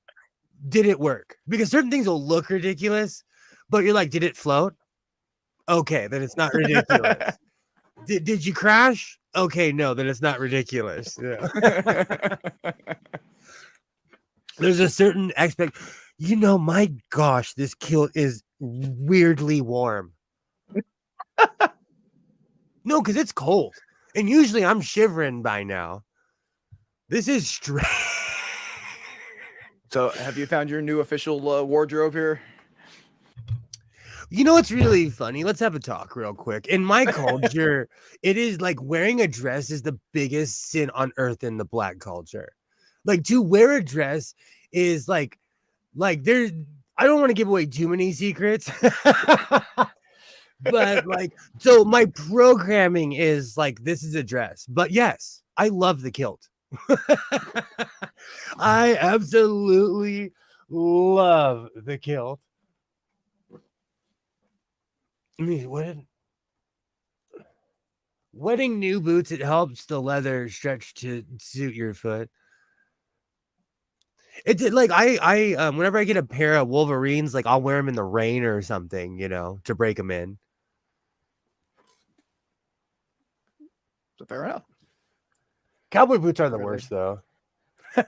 I don't think I've ever worn cowboy boots. Like just how their toes look, like hurts my feet just looking at them.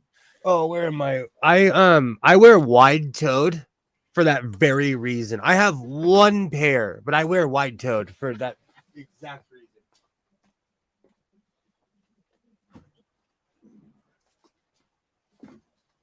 So these are like when I'm going to court, but these will torture Going to court. These will torture your foot. These are like, but I wear these every day. They're more flat foot. Oh, okay. So there's start off. Yeah, these are more traditional cowboy. The pointy one, that's like Don Knotts shakiest gun of the West. That's more of a Hollywood stereotype, Okay, I didn't know that. Like Vikings didn't dressed like Vikings, like what we think that they would. Horn. Yeah, no way. That was literally an invention in a Buster Crab movie. That people were like, okay, that's what Vikings look like, so we're gonna copy it forever. But it's from an old sci-fi movie, you know. Look at the Minnesota Vikings, like that's like Yeah, exactly. their Like logo. they were bigger. They were bigger than everybody else. They were scary, but they didn't look like that, you know.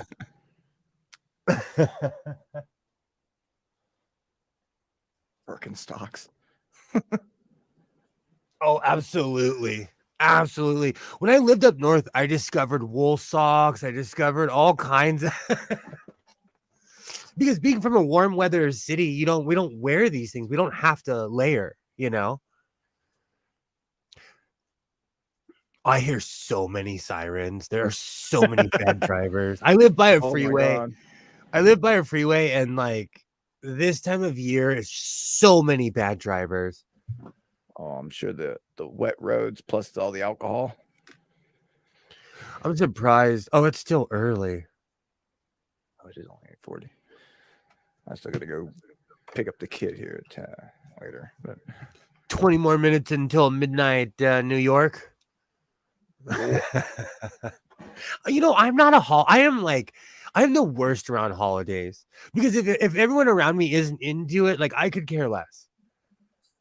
I'm not a Christmas guy. Like New Year's to me is kind of depressing because everyone's standing around like I promised to do this and this. I saw the greatest tweet the other day. It was this guy in Southern English. He was like, y'all are gonna be in those people's way next week at the gym. I almost dropped my phone. I was laughing so hard because he's right. He was like, all these people reading this tweet, you're going to be in those people's way who have been going to the gym, taking care of themselves with your creepy New Year's resolutions.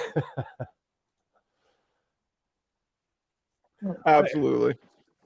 I was the same way, Mark Short. I hardly ever wore shoes growing up. So I have short white feet, and now it's a nightmare finding shoes. I have a giant foot. I'm a hobbit. I am 5'9", and I wear size 13 and a half shoe. I'm really good at swimming. Yeah, I have freakishly large feet. So I have to pay more money for shoes. It's an absolute nightmare shopping for shoes when you have a big foot or a wide foot. Is. My dad, I had size 15. And I remember trying to find wrestling shoes and football cleats when I was in high school. It was no. Yeah, exactly. Did we have the conversation about Ross? Did we have that conversation? I think it was somebody else. When I played football, my dad was like, "Oh, you got a big foot. Let me put you on some game." He took me to Ross, and I got some awesome cleats, cheap, because they sell for people that have giant feet. You know, if you go to Ross, go to the 13 and above section, and there's always a sale on those shoes. Huh. I still go there and buy shoes. I don't wear sneakers anymore. Size 10. Wow. See, I'm like a freaking hobbit. It's the freakish thing. When people look at my boots, they're like, there's no I've literally had women push down to see if I was lying. Like, no, that's my big toe. Nope, that's my big toe. Yeah. It's weird having a freakishly large foot. Well, I got my slipper handy. These are like, and the funny thing is, I'm not necessarily a Nike person, but these, like, I got these at a thrift store, and apparently they're rare and they're worth money. I literally wear them around the house. I got them for like $5, and you know, I'm not a shoe guy. I'm not. I'm all about funk, like actual, like wearable fashion. You'll never catch me in a Versace suit or like. For real. If I can't spill coffee on it, I don't want to wear it. Yeah, I'm not a big shoe guy either, but like I went to a thrift store and I was like, oh, some nice Those are Nikes. sick. See, those are awesome. Those are I would buy those. mean, You know, it's so 10 funny. bucks for a pair of LeBrons, like See, it's so funny you would say that. I was looking for my teal green shoes I wear in all my videos, but they're somewhere in this mess. I'll find them. I have these really cool teal green etnies that I got at a thrift store, but they're like San Jose shark colors. So I only wear them when I go to like out of town or in a video.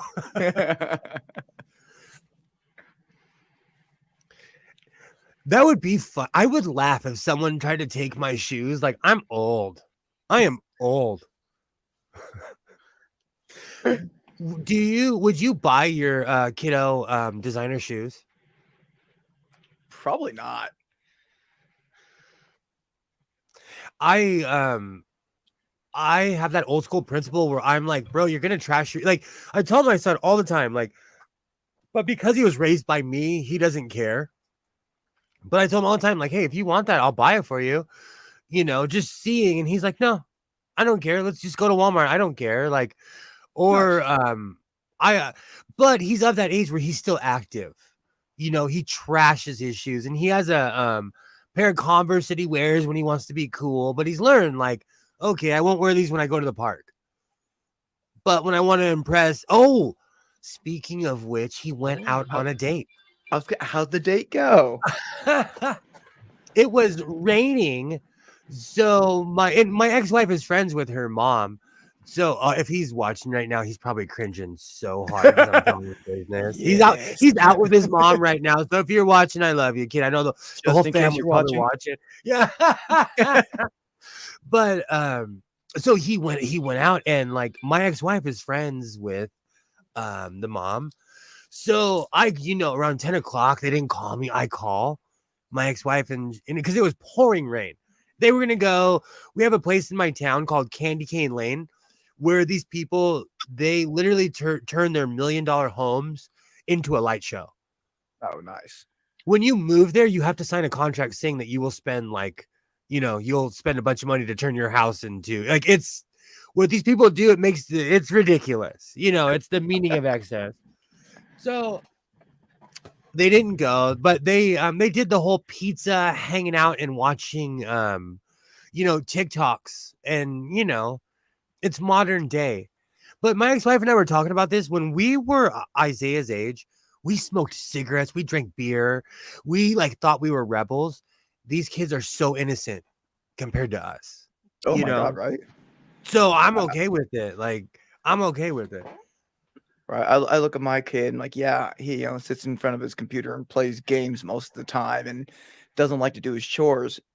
But God, he's a fucking angel compared to what I was. Yeah, exactly. That's how I look at my son too. Like, okay, if that's what you want to do, like, I was a bit of a rebel at 13, and it makes me cringe though, because like I was a feral child, like I told bold-faced lies to my parents, and now my kid, like, I'm like, here, take this phone, aka tracking device, Right. don't turn it off. And that's one of the things like I've tried very hard to instill in my kid though. Like he's free to be a kid. And if he finds himself in trouble, that he knows he can call me whenever and there won't be any judgment. There won't be, like it's his safety is priority. Like if he finds himself, Absolutely. he's been out drinking or whatever, and he's only 17 years old. Yeah, you shouldn't be doing that. But at least he knows he can call me and get home safe rather than, risk being in trouble and get hurt. My kid's the same way, but he sees the difference between his mother and I though, because I don't for as reactionary as I am, I take a step back. Like, he'll say something and I'm like, oh, I've been there. His mom's like, you did what? Right? I agree with you though. You definitely but there's that line of like, I dance on that line sometimes of being like too much of a cool dad. There's that. Yeah. Because I'm the Monday through Friday parent, like I have to find that balance of like brush your teeth, wash your hair, and love yourself. Reinforce your seams. Yeah. No, because when and this isn't a heart, but when you're like the weekend parent, you get to do all the fun stuff. Like my wife's like, or my ex-wife's like, I'm going to this festival and this, and we're taking the kid, and I'm like, I want to go. That actually sounds like fun. They get to go do all the fun stuff, and I get to yell at them every morning, like, get up, gotta go to school, man. Here. The one thing I won't even lie, I gave my son the gift of caffeine. He's not hooked on it like I am, and it's funny because he's so smart. Like, he will not continue unhealthy habits. Like, he learned that sodas were bad. He stopped drinking soda. He learned that like certain things are like, bad for your teeth. He stopped doing that. So, smart kid. Oh yeah. And it translates at the grocery store. We're at the grocery store, and he makes it's so strange to me. He makes better choices than I do. Like, Dad, we should get some fresh apples. Mark Short, when I was a kid, every summer I would not wear shoes. I wouldn't wear shoes literally for 3 months. And that's another thing. When back in the day in America, when we got a break, it would be for a full 3 months. So our summers, like by August, our parents were like, get out of my house and do not come back until the sunlight, until the street lights are on. I think you definitely get leather feet.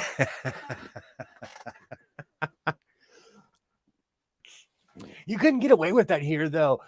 Man, no shirt, no shoes, no service in where I live. And they're big on property value, on all that stuff here. So I'm gonna do a video walk-in with no shoes on and see what happens. Walk outside, burn your feet. I'm done. Well, people would notice how short I am because I wear cowboy boots all the time. People think I'm way taller than what I really am.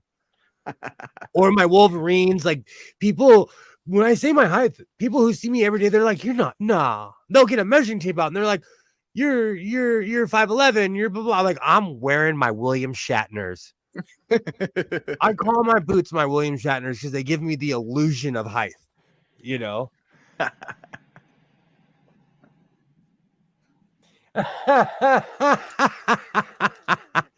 No shoes, no shirt, no kilt, no service. There's actually a festival in the Los Feliz district, I believe. I think it's the Los Feliz district on Sunset Boulevard, where it's a really strange neighborhood. So in the 70s, they started having concerts every year where they brought the gays and the gangsters together. The gays and the gangsters? I've seen Andrew WK. He's not famous, but I've seen hard. Exactly. I've seen oh man, all kinds of like B bands, but they come to this festival. All kinds of actors come to the festival, and so it's not rare to see two buff men holding hands wearing a kilt.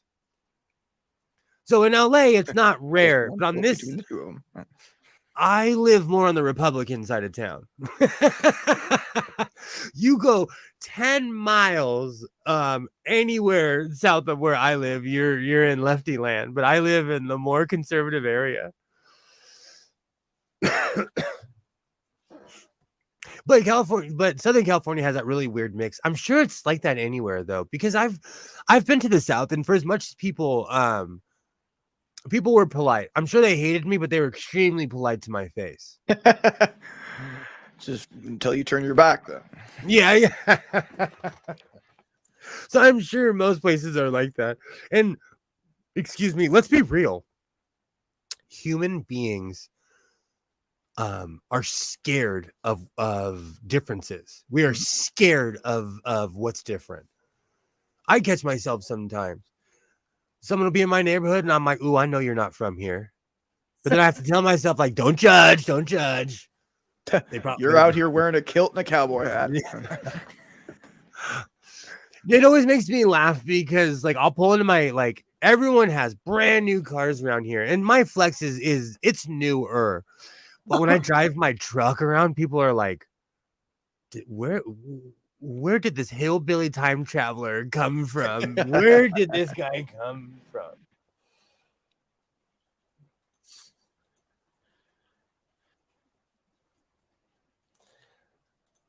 Take fix. My computer is so slow. There's this weird delay between YouTube and I'm sorry, StreamYards and YouTube. You know what, butterfly in my wall? I am almost positive that people in California take pictures too, and they're not slick, and they're not slick whatsoever. Like I Yeah, was saying earlier yesterday when I was not at the taking a Coinstar, picture. this girl like, and I didn't even turn around to intentionally look at her, but she utterly and completely flinched when I turned around. She almost dropped her phone, but she had it out. And I was like, "Ooh, you are not taking pictures of those cups, are you?" Because there's a Starbucks in the Vons, and she was like faking like she was taking pictures of the cups. But the second I turned around, she stopped what she was doing. And I was like, "Oh, she's taking my picture." There was one time at a Goodwill, I walked past someone and they were going through their phone and there was a picture of me in it. That's crazy. Standing in the aisle with my cowboy hat on. Oh yeah. Oh yeah. People are creeps. And it's not rare to see someone of my complexion wearing a cowboy hat because shocker, what is it like 50-60% of of California is farmland. Yeah. And most cowboys, and where I live, it's not rare to see cowboys at all, and they're mainly Hispanic.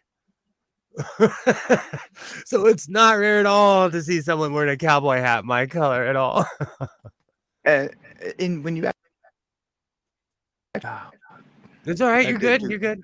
sorry. Do it when you actually, because obviously you told stories going to Tijuana. Do the native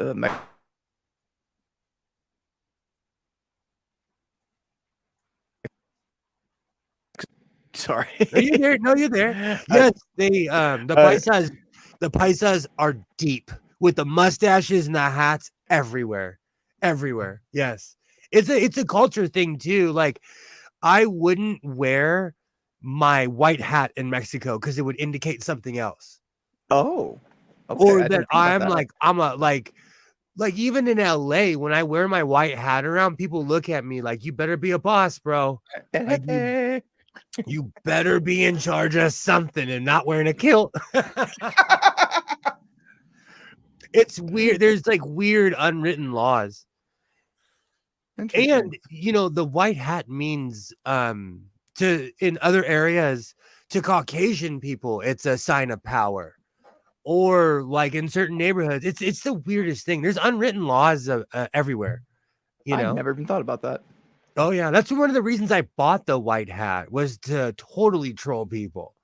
The white hat though, that thing has no give. I don't wear a scarf underneath it because it's so tight. I sweat buckets when I wear that thing. So I'll wear it when I'm writing because it's like glued to my head.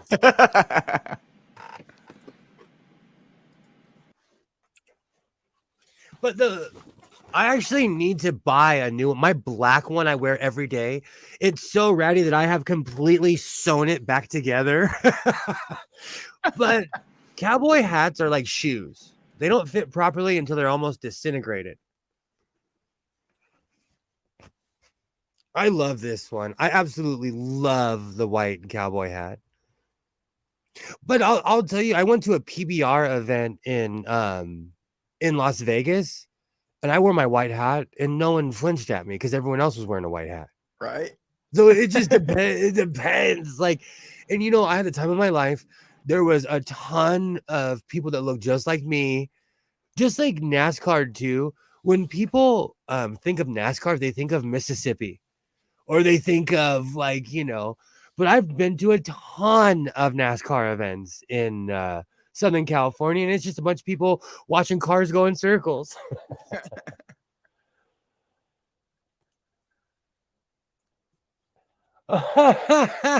How's it going, Stool? Good to Hey, see Stu. you. Good to see you. It's been a while. Is that a Pikachu doll that you have back there? Oh yeah, I have every like stuffed animal Isaiah ever had, I still have. There's a Freddy next to it. Five Nights at Fred. No, I'm sorry, a Foxy next to Okay. it from Five Nights at Freddy's. Um, Here, let's look at the closet. Well, you can't see Foxy, but yeah, there's a Pikachu in there. Have you ever heard of the Costco bears? I have not. I have 2 6-foot stuffed bears. Jesus. One's in the rafters, one's in storage. My ex-wife has 2 5-foot beanbag minions. Because people would would say, "Oh, Isaiah's into stuffed animals," and then all of a sudden, everyone's giving us stuffed animal. And like Pikachu was $50. I'm never getting rid of Pikachu, and Foxy was $75. Jesus. I'm keeping Foxy forever. For real. Yeah, those Do you, kids. Go do you ever ahead. make can you, I would imagine sewing, you could make stuffed animals, right? I haven't got into it yet. My mom actually asked me to make her a bear out of that Southwestern print, so I will be making one soon. That'd be neat. Make a And I video of just it, have I to assume. find. It's just something to get into, you know. I just have to find the print. It's one of those things. It's kind of like quilting, and I say this all the time because my father would sew. I don't look at sewing like any form of sewing that it's not manly. It's just not necessarily my thing. Like I fell into quilting just because I got bored one day, and I'm like, I'm gonna attach this and then attach this, and oh my gosh, I made a quilt. You know. Nice.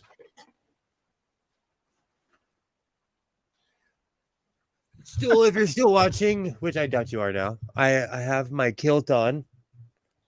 I just realized that your flannel like matches your kilt. Like Oh, that was on purpose. I was walking around the fabric aisle, literally like, nah, okay, not close enough, not close enough. You'll do, you'll do. And this particular print, I have a ton of flannels that are black and white, you know.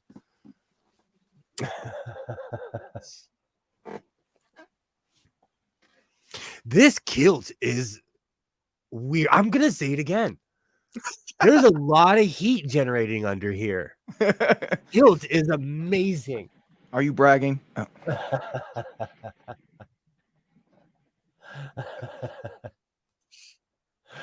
Thank you. Thank you. There is a method to my madness. And a madness to his method. You know what's so funny? The girl at the fabric counter thought I was so hot until she asked me. She was like, "What are you making?" I said, "I'm making a kilt." And she looked at me and she's like, "Oh." And her whole demeanor changed, everything. Because the last time I was there, she told me, she's like, "Hey, I work at night. You should come back." So I did. And the second I told her I was making a kilt, her whole demeanor changed. Oh, it made me laugh. Oh, human beings are so funny. There are certain things that you can't fake. There's certain reactions where you're like, okay, that's how you really feel. Like their knee-jerk initial reaction. But Los Angeles is a melting pot, and you get people here from really repressed cultures. And I don't care who you are, where you're from, you bring your baggage with you. Oh yeah. You know? So I don't fault people for like, and you know what, LA is changing. The demographics of LA is changing, you know. So it's a lot of repressed people here.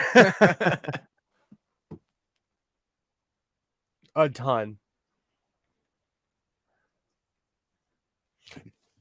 Are the demographics changing up north? Do you think is it still just the great north up there?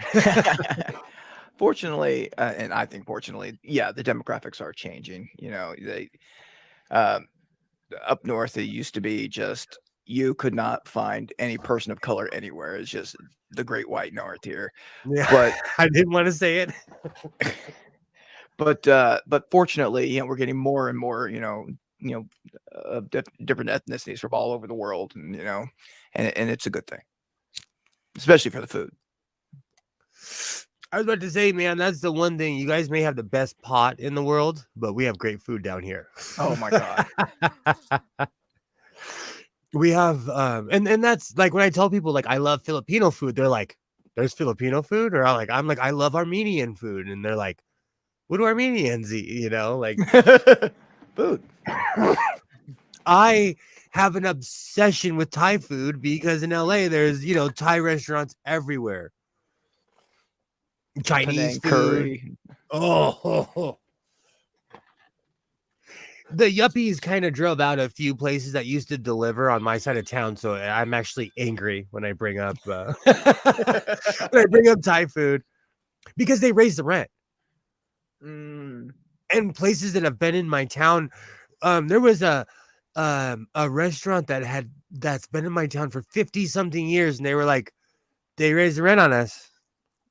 What can we do? And they destroyed a small business that was a staple in this town. Yeah, in the small town where I grew up, that's where my kiddo's still there. But yeah, there was this particular sandwich shop that has been there for years. Like I remember it being when I moved there when I was in the 5th grade, and that was 25 years ago. More than that. But yeah, they just had to close down last week because prices going up, and it's like, wow, like you could not like go to the this town and not like know about the sandwich shop because it was just such a local icon. And man, they had the best pastrami with provolone you could tell. now I'm craving pastrami.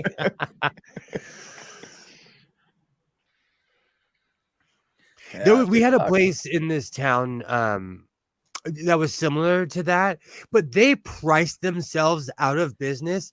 1 foot-long meatball was $25. Good God. And that's and we already pay high prices here in Southern California. If I'm one of those people where I take a lot of pride in the fact that when I go grocery shopping with my mother and my son, I pay for it. Or like that's my gang. When I take my gang out, I go grocery shopping for my mom and myself and my son on the same day, and then we'll get our groceries and then we go to a restaurant. 3 people at a greasy spoon is anywhere from $50 to $60 every time we go out. Every time. And the other day, they messed up they didn't mess it up, but they forgot Isaiah's drink. He gets a large Sprite. I had no idea that large Sprite was $4.75. Jesus Christ. I pulled Eddie Murphy's mom. I said, bro, for $4.75. Good. It's a lot of money. Yeah, exactly. California is not for the faint of heart. It is not for the faint of heart. It like our prices are unreal of how much money we pay to live here, how much money, like it's unreal. For real. Yeah, like rent is ridiculous up here in Northern California. Southern California, I can't even imagine.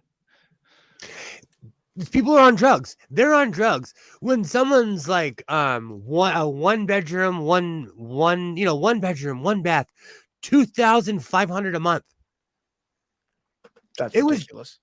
My ex-wife, she owned a condo and it was cheaper for her to sell it because she was being priced out by all the big companies around her. Rent in that condo, which quite honestly is just a big apartment, is $2,700 a month now. Rent in just regular apartments start at $1,200. So if you work a normal job, you can't afford to live in. And you know what the funny thing is? Minimum wage went up. Everyone's getting 15 to 16 now. But what's the point of it if you still, even with that $15 an hour, you still can't afford to pay rent or live by yourself, For real. you know?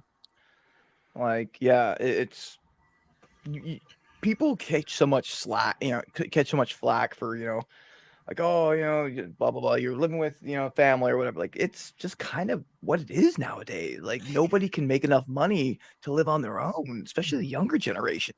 The average 40, okay, so my generation, people my age in their 40s, the average person lives with their parents. The average person does. At least where I'm from, the average person lives with mommy and daddy still. Yeah. Or has moved in to save money and then moved back out after they, couldn't stand their parents anymore. But I mean, Yeah. after, I got out of the army and then had a job and then lost, or left that job, and I had to move back in with my parents when I went back to college. It's just something that has to happen these days, and it's not what it used to be. And it's not necessarily to blame for the younger generation. It's just a lot of opportunities have been kind of scraped away. Bro, you live with your mother isn't an insult anymore. Exactly.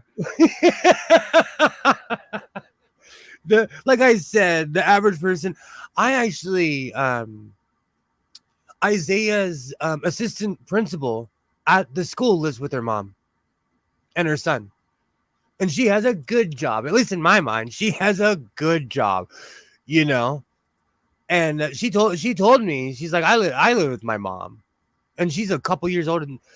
Actually, no, she served in Desert Storm, so she's like 10 years older than me, and she lives with her mom, you know. Craziness.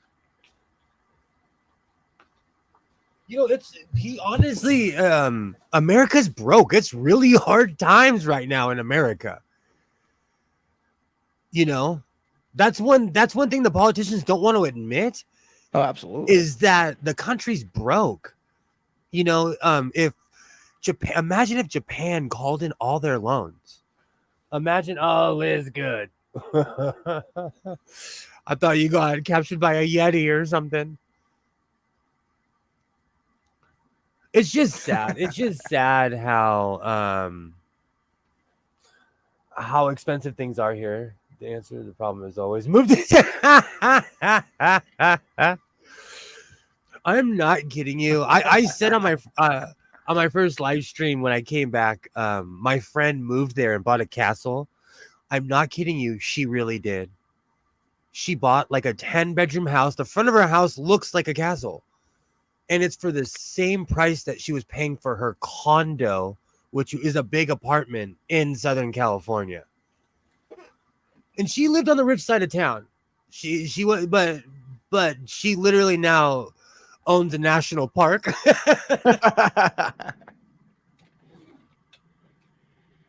It's weird though when she like she'll post pictures and it looks like she's on Housewives of Dallas or something. Her living room is so huge.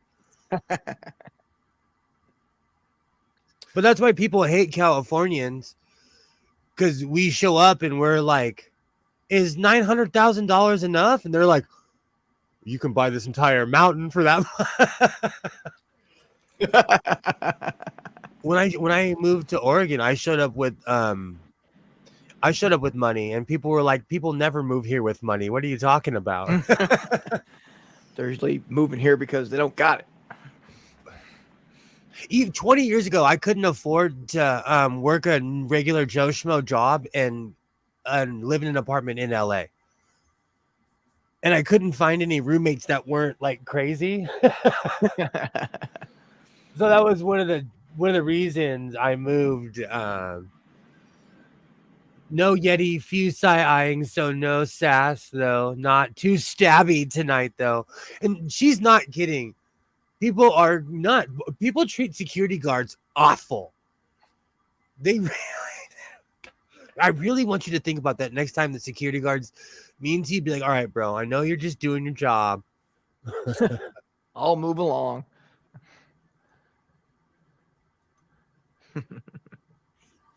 I know the temperature's dropping because my heater keeps on kicking on.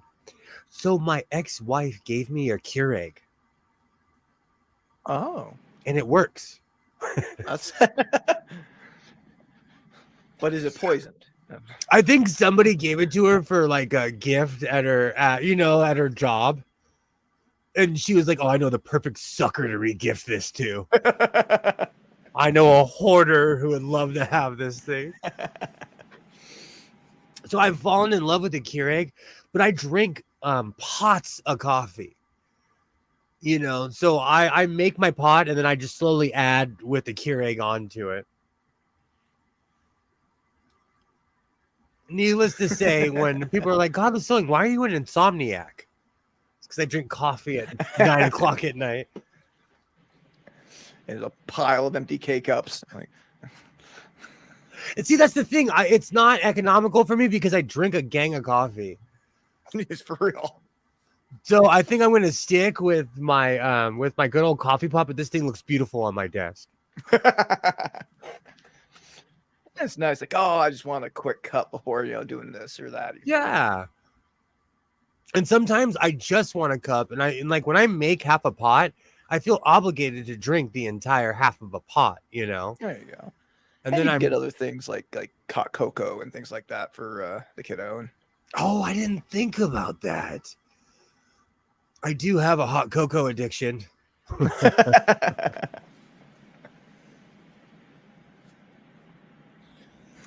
Send me your address.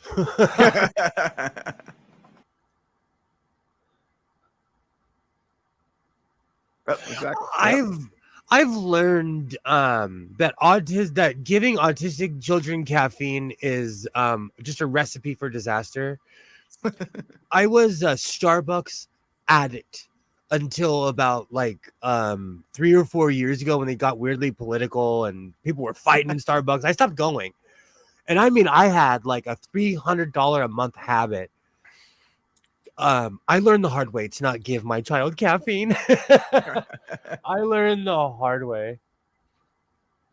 I know I'm totally craving hot chocolate now. I have a bunch of like bougie fancy stuff that people so because of my job, people are always trying to impress me and sell me stuff. And they give me stuff and like gift baskets.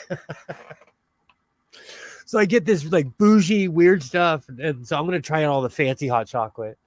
Nice. And I don't care who you are. Would you turn down swag? If someone's like, "Hey, I'll give you a sweatshirt," like I have so many construction sweatshirts of people who are like begging for business. As an outreach coordinator who hands out swag for a living, yeah. I love I have pens. Like I love that stuff. There's a have you ever heard of Fastnell? They have they do funny cars, but they make tools. Fastnell tools. Okay. And they're really into NASCAR. Well, one of their salesmen was trying to sell me. He was trying to sell me all this stuff.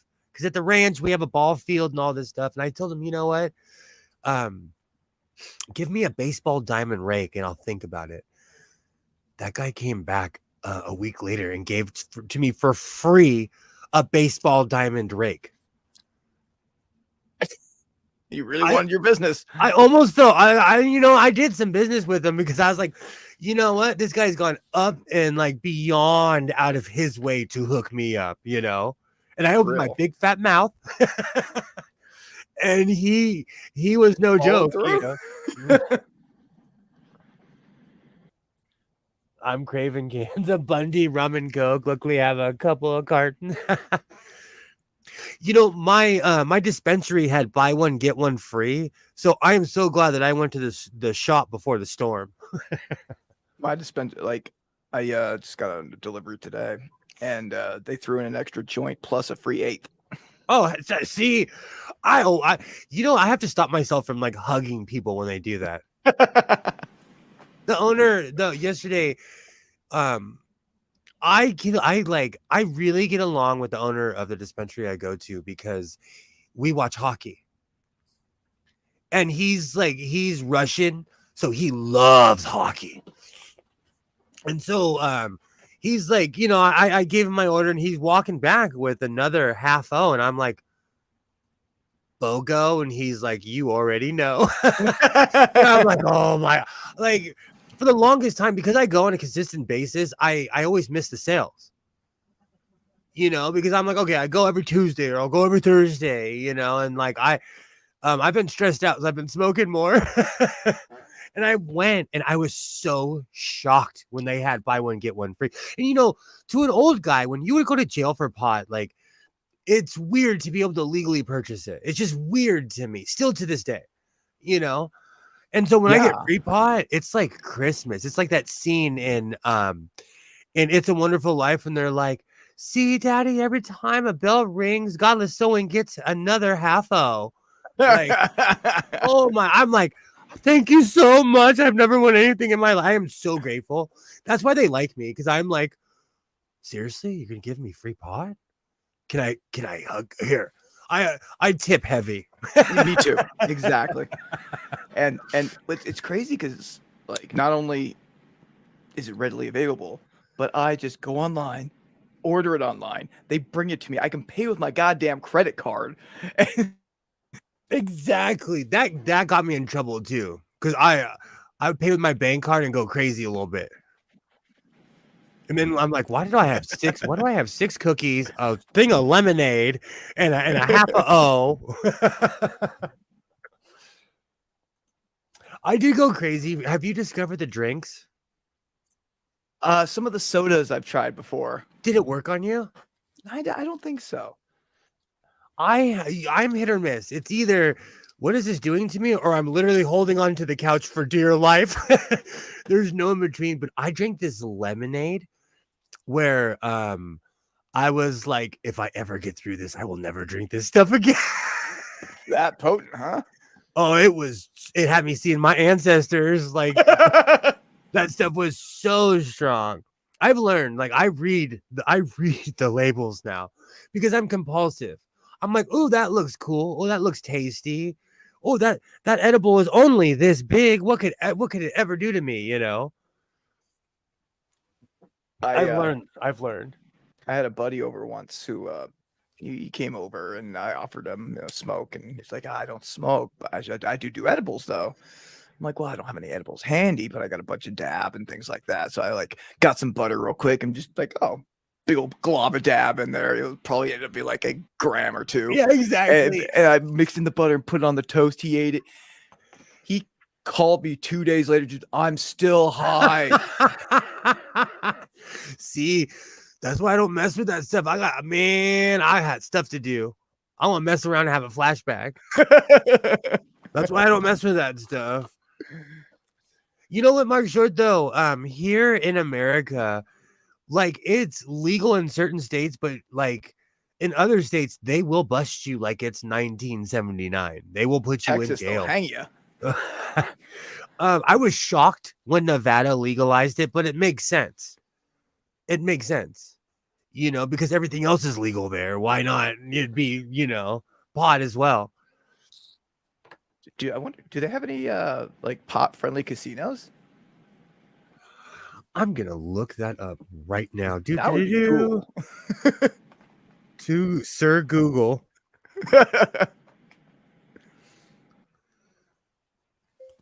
Does Nevada have any marijuana friendly casinos?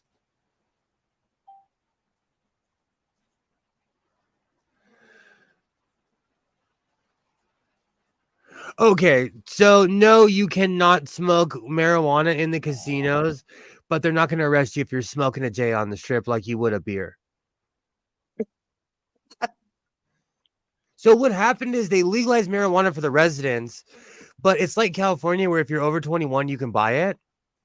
So people come from around the world. In Nevada, because it's Nevada, they have some of the best pot in the world. And this is only from what I've seen. Don't listen to me and go get arrested. And don't blame me if you do. But people openly smoke pot in Nevada. Interesting. Oh, good night, butterfly. Have a great night. Happy New Year. Happy New Year. It was great to see you, Doc. Hey, Doc. Happy New I Year. sent you. I sent you a link, Doc. I think I did. If you want to join, have a great night, Butterfly. We'll see you next year, which is in like an hour or two. Yeah, all right. How's it going, Doc?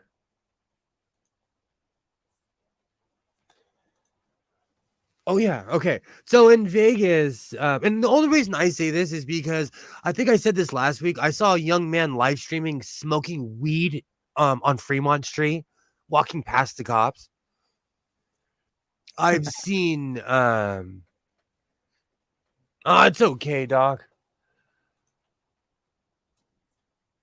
Um I've seen like Vegas is what I always say about Oregon a long time ago. Gosh, this was years ago. I was at a Martin Luther King Junior Day parade in Eugene, Oregon, and I saw 5,000 white people march for Martin Luther King. I was so impressed. And this young man was talking to a police officer and smoking a joint. And it was illegal back then. It was way illegal. And my brain was like, does not compute, does not compute, does not compute. And Nevada has turned into that. Like, Nevada has definitely become that. it's so weird, like, because, as both of us grew up in a time where pot was definitely Oh illegal. yeah. But like nowadays, like I'll get out of a VFW meeting or an American Legion meeting, and they'll just light up a fucking joint in the parking lot. I'm like, what is going on?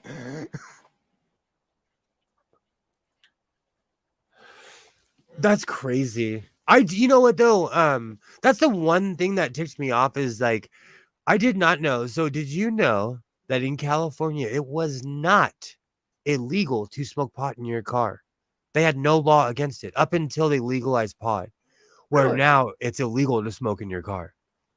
Kind of like drinking and driving kind of thing, or It's the same thing. They treat it okay. exactly the same. Which is basically they're saying, look, it's legal now, hippie. Don't be driving around, But have you ever smoked J and drive? Oh, I used to all the time. Okay. So I drove from Los Angeles to Seattle, Washington one time with an O and smoking literally the entire time. Okay. Could you imagine if I did that with a bottle of scotch? Oh my god, right?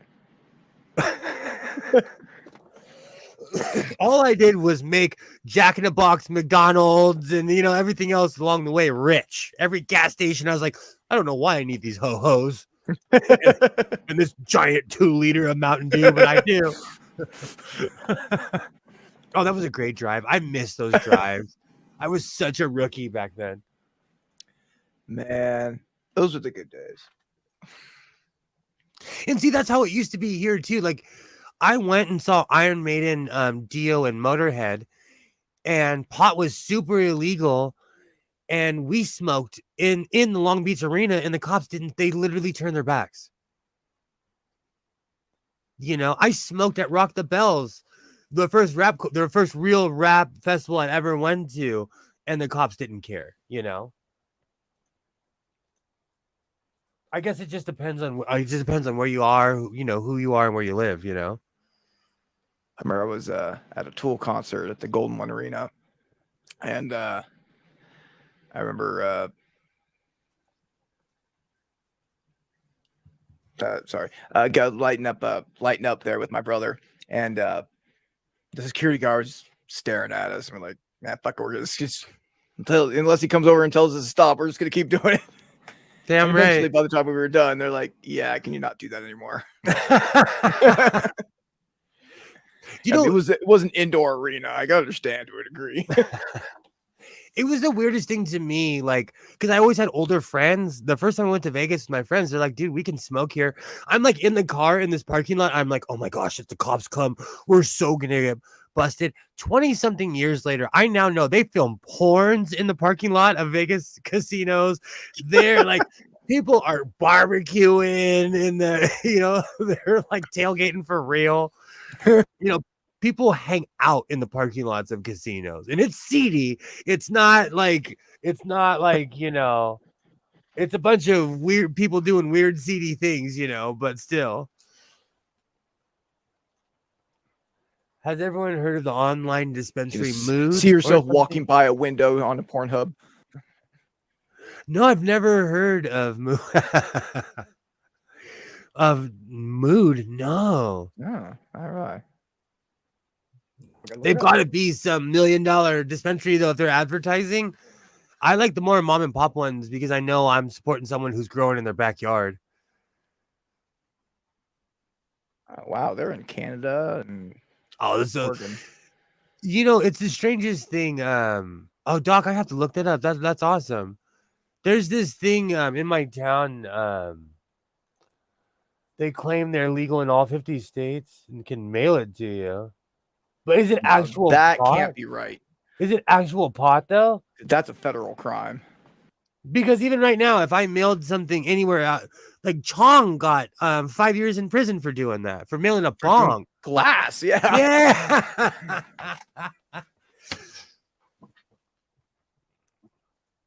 No, they do that here too.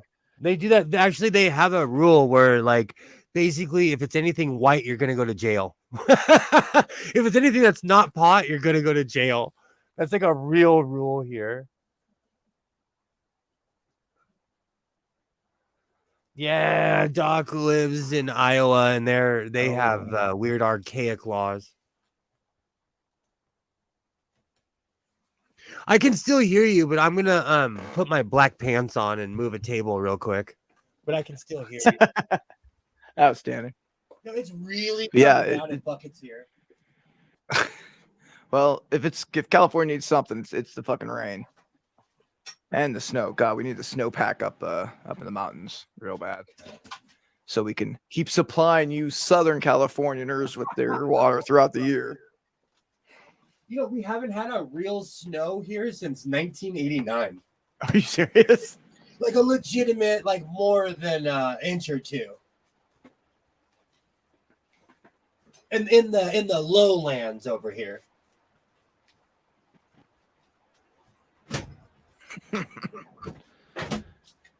Yeah, I don't know if this place has ever gotten any real snow, like where I currently live, but I'm used to growing up with snow, or at least snow close. I'm on a weird nostalgia, like one of these weird nostalgia websites on Facebook, and so they keep really weird stats about my hometown. Because we're in the era where we have literal picture proof, That's so true. we can say, the last time it snowed was 1989. And here's a photo of it. Yeah, exactly. Well, that's funny. I think that was probably the same storm of 89-90, as I remember. I was living in Auburn at the time. That doesn't get any snow, like, ever. And then we woke up, there was a foot of fucking snow on the ground.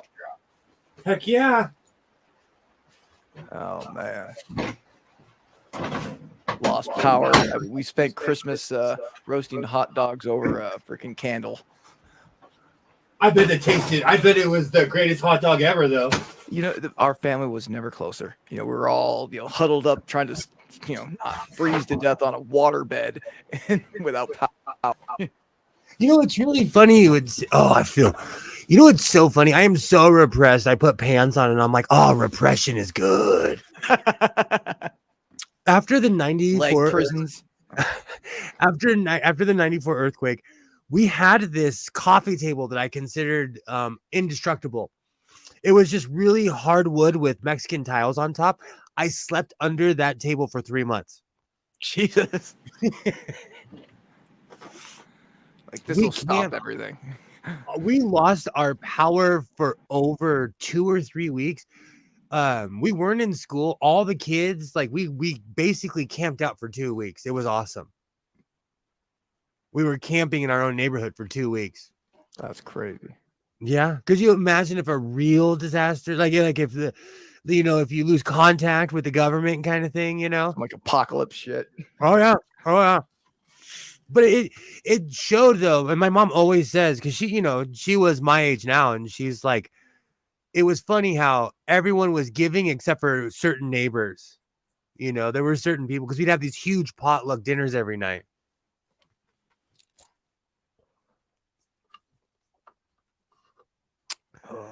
Disasters will definitely bring out,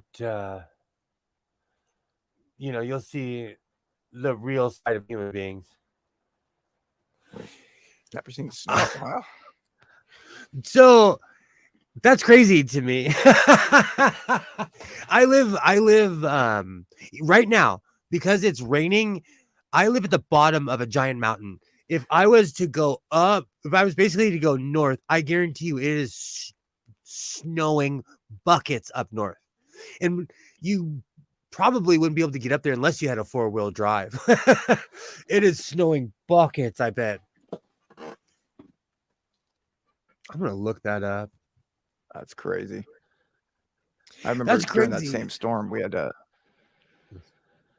we had some neighbors that I forgot if they were Hispanic or Filipino, but they had never seen snow before, so they were just coming out and just awestruck. Oh yeah.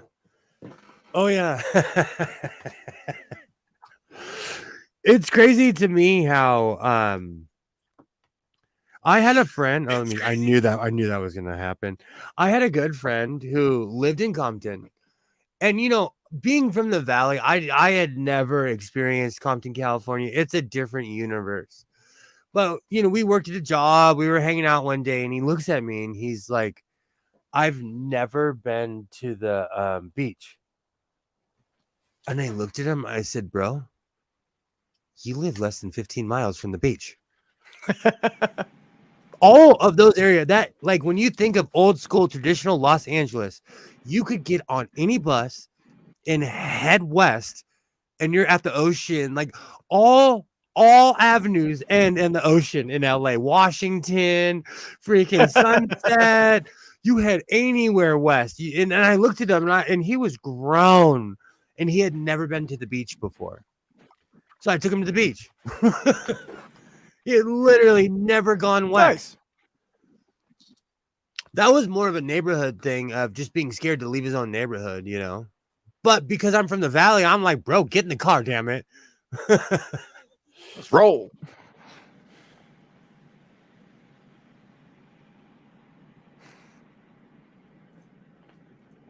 Here's my beef.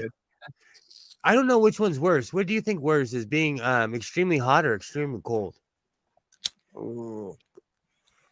I mean, I'd rather be too warm than too cold. Wow. I'm the opposite, because I'll tell you, like, this year we had a week of 108 every day. We had that's hot. 110, 113. This last summer I was feeling my age, where I'm like, I'm from here and I can't take the heat. But at least with cold, like, you're right, you can always put on another jacket, but with heat, you can't take off more than what you got on, Oh, I live in the desert. Heat's unbearable. Heat is just unbearable. But I don't know, maybe it's my age. Like, the older I get, the less I want to be, like, extremely hot. That's true. What is it that makes older people move to a place where it's warm? I think it's just the consistency. Like I went down to when I visited San Diego. I was impressed by the weather and the consistency of the weather, how great it was, because I believe we were there during the winter and it was still, 70 degrees. Mm-hmm. Like, it's not bad. I could retire here. San Diego is paradise, and that's more south than where I live. It is definitely paradise. If I had the money, there's someone, I'm like Facebook friends with him. I've known him my whole life. He said something really annoying on Facebook, and I'm like, that's why I don't like you. But he lives in San Diego, and he takes these pictures from his front yard, and I'm like, you live in paradise, bro. Like, he just lives in an apartment, but it's on a bay. Like, he lives in effing paradise, But it's different. Area. It's different when you're 40, in your 40s, and you don't have a kid. And you know, it's you live a whole different lifestyle. No doubt. A D6 bulldozer. I actually know what that is. That's funny that we call it the same thing. I do not. I have a DR. I have all kinds of crazy stuff. A DR is like an oversized lawnmower meant for cutting brush. And you have to be able to hold 200 pounds moving at once. I had to work out. I had to work out just to use the thing. The first time I turned it on, it dragged me. Oh yeah. First time I turned that thing on, you gotta get your man stands and hold that thing because it's pulling you as it's just shooting brush out. Oh yeah. Oh yeah. I miss that thing. I haven't used that thing in so long. I ever since my promotion, I don't have to do a lot of the dirty work anymore. But it's hard, you know, because I'm so ADD. I'm like, no, you're not doing it right. Let me just do it. Let me just do it. That's something like done right. But because I was raised by a military man, I have a theory. If you're doing a job and everybody likes you, you're doing your job wrong. And that's old school Navy. That's literally 1957 Navy. That's my dad in my head being like, you shouldn't be friends with everybody. If you're in charge, they should hate you. that was a tough thing because when I got pinned with my stripes and became a sergeant, my buddies were still specialists. So they had to follow my orders. They had to stand at parade rest when talking to me. It was like it definitely changes the dynamic. Big time. Quite honestly, at my job, I know 99% of the people are only nice to me because my mommy runs the place. I know that most of the relationships that I have there are completely there we have a saying like the girl at Starbucks doesn't like you, she gets paid to smile at you. It's true. I like all the time. I hear that all the time. Like someone I know will be like, "Hey, so and so at Starbucks," and someone's like, "Bro, they get paid to smile at you. That guy, he doesn't like you. He's just smiling at you." Like, no, bro. He'd be fired if he was frowning. Yeah, unless he's walking out with you, he is not rigging nothing. He gets paid to be that nice, you know. Unless they write their number on the cup. Yeah. Oh, that is the worst. That's the worst. See, human beings are awful. Fucking thieves. Oh, excuse me. I wonder if it's gonna snow. Now I gotta look up the I have to look up the so I have a question.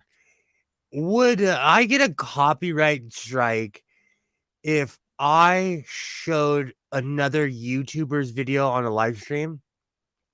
I don't think so. I mean, as long as it's, transformative and we're talking about it, we should be good. Because there's this one I follow smaller YouTubers. I like following smaller YouTubers. I just don't want to shame this person. I'm anti-shaming, but she says the craziest things. Yeah. I mean, she's I Christian. Yeah. She's Christian and my atheist arse. I don't know why I follow her. Some things are not necessarily shaming, but pointing and laughing or bringing attention to and if there's just crazy, especially if it's harmful crazy, then it's not so bad. She constantly talks about how she has dreams, and she has dreams about demons and hell, and it's always fake Christians are going to hell, gays are going to hell, or I saw two lesbians in a hell in a nightclub in hell, and like, bro, we get it. Like, bro, we get that's what I'm saying. See, that's exactly what I'm saying.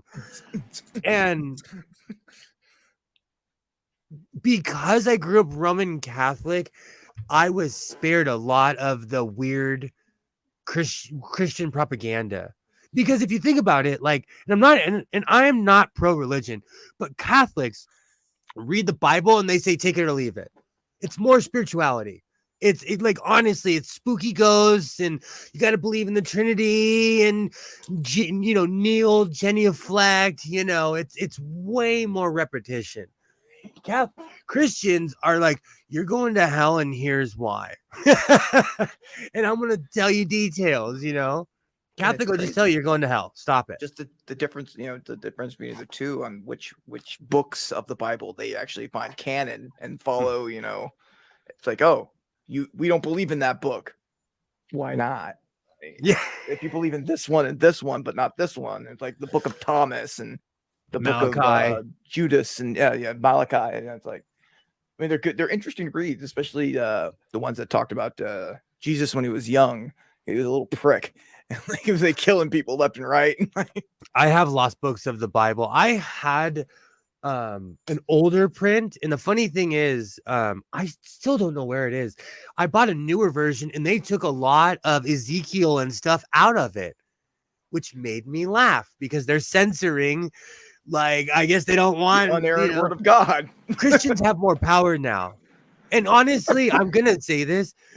That squeaking is my roof. Christians 40, 50 years ago were not as sensitive as they are now. You could say, like, hey, I think you're BS, and they would laugh at you and go on with their day. Now they're gonna punch you in your face. They're gonna fight you if you say something, as Jesus would. It's not about, see, that's my thing. And I think it's because I've been introduced to the apologetics and the crybabies on YouTube. It's not about the religion, it's about yelling at your opponent. And so the whole evangelical kind of apologists, again, being raised Roman Catholic, I was never around apologists. They'd say, take it or leave it, you shrub. Like, it wasn't that complicated.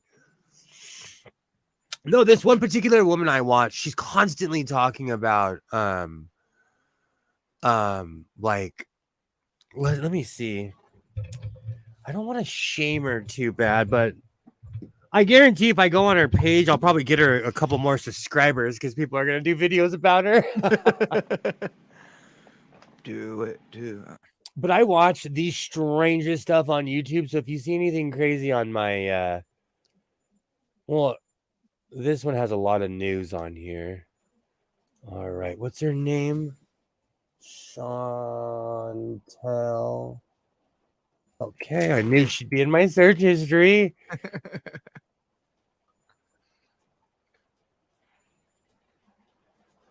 Oh, there's a lot of people named. She has a very famous name. Let me go in my subscriptions. That's a problem with some people when you have a common name like that. Chantel's a common name. Yeah, where I'm from, it is. Okay. Oh, it's Chanel. Oh, like the perfume. Oh, she changed it. Well, that is classier than. Okay, so.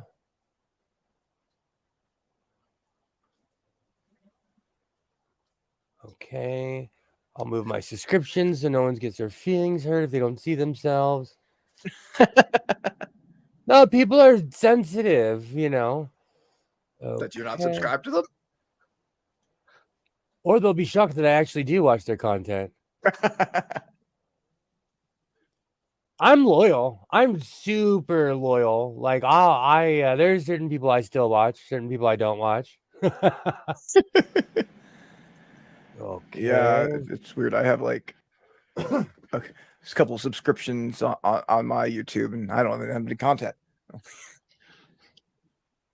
That's people telling you they love you, though. That's people letting you know they love you. That's great. That's nice. It is. It is. As much as I may give people hell for posting stuff just for the likes and the clicks, and it is a dopamine rush when somebody actually appreciates you for what you do. Okay, she's actually, the Shanquilla Robinson murder was awful. Her friends, that was just awful. Unforgiveness will send you to hell. Dreams of lost souls in a blue gay pit in hell. I love My you say first, that it's an awful event, yet her thumbnail for it is just her smiling wide. oh, big cheesin'. My first visit to hell. My first sighting of a UFO craft. Visions of God. devils throwing fallen ministers into a pile. I've watched that one twice. That one's actually interesting. Yeah, but see, like I watch a lot of stuff that's about like African American issues, and she does speak on a lot of African American issues. Like she talks about Buffalo. Like Is no that a one's met. goofy hat or is that something else? Yes, but she's wearing the more traditional African wrap. Okay. Dream of rapture and 7-year tribulation. Like if I did this, y'all would call the cops on me. Dreams of satanic attacks. 3 Jesus. dreams of being in the 7-year tribulation. Are black I don't even remember people? my dreams, let alone remembering 3 of them in enough detail to make a YouTube video out of them. See, she's talking about racism in Ukraine. Like she's talking about real Ukraine? issues. She like that actually happened. That was real. But then like when she goes off on she's constantly Iowa is hell for realsies. I love you, Doc. I love you. If you don't know that, I absolutely love you, Doc Fearsome. You are an amazing human being, and I have completely stolen your artificial strife, and I am spreading the word of human beings and their artificial. Look at all of this perilous time. But does he Uh, love you enough to subscribe to you? Visions of 2 ladies being tormented in hell. She Jesus. hates gay people. She hates. And she's an evangelical or is she She's Christian. I don't know what her denomination is. my suicide test? Oh, good God. Visit seeing the lake of fire. It's never ending too. Like So this she mixes doesn't some pretty like serious stuff in with like crazy stuff. this doesn't bottom out. This does not like she does. I fall in these weird rabbit holes. I've been watching her for years. Wow. And she has not deviated. She has not changed. She has not like in any way whatsoever. I feel sorry for her. I don't even look at her like oh my god, she every night when she goes to bed she has dreams of hell. Wouldn't that be hell? She needs a therapist, is what she needs. Like I'm a pretty tortured human being, and let me tell you, I have dreams where I'm walking around the Enterprise. That sounds like a cool dream to me. Yeah, exactly. Like I remember, unfortunately, like when I came back and had to deal with some stuff. I had to. My doc gave me something that actually prevented you from remembering your dreams. Like if you had like a bad dream and you don't want to remember it, you would have the medication. But it was really weird because like you would wake up, with all the symptoms that you just had a nightmare, sweating, heart pound. But now you could remember why. oh wow. I don't know if I would like that more than like because I have intense dreams.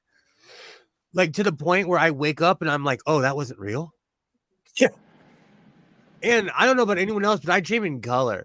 But scientifically speaking, we have neurons in our brain that are there for dreaming. So dreaming has a biological purpose. Again, let's not attach anything spiritual to it because I think like I'll dream about something and someone will be like, oh, that's psychic. Like, no, I was obsessing about it before I went to bed. Yeah.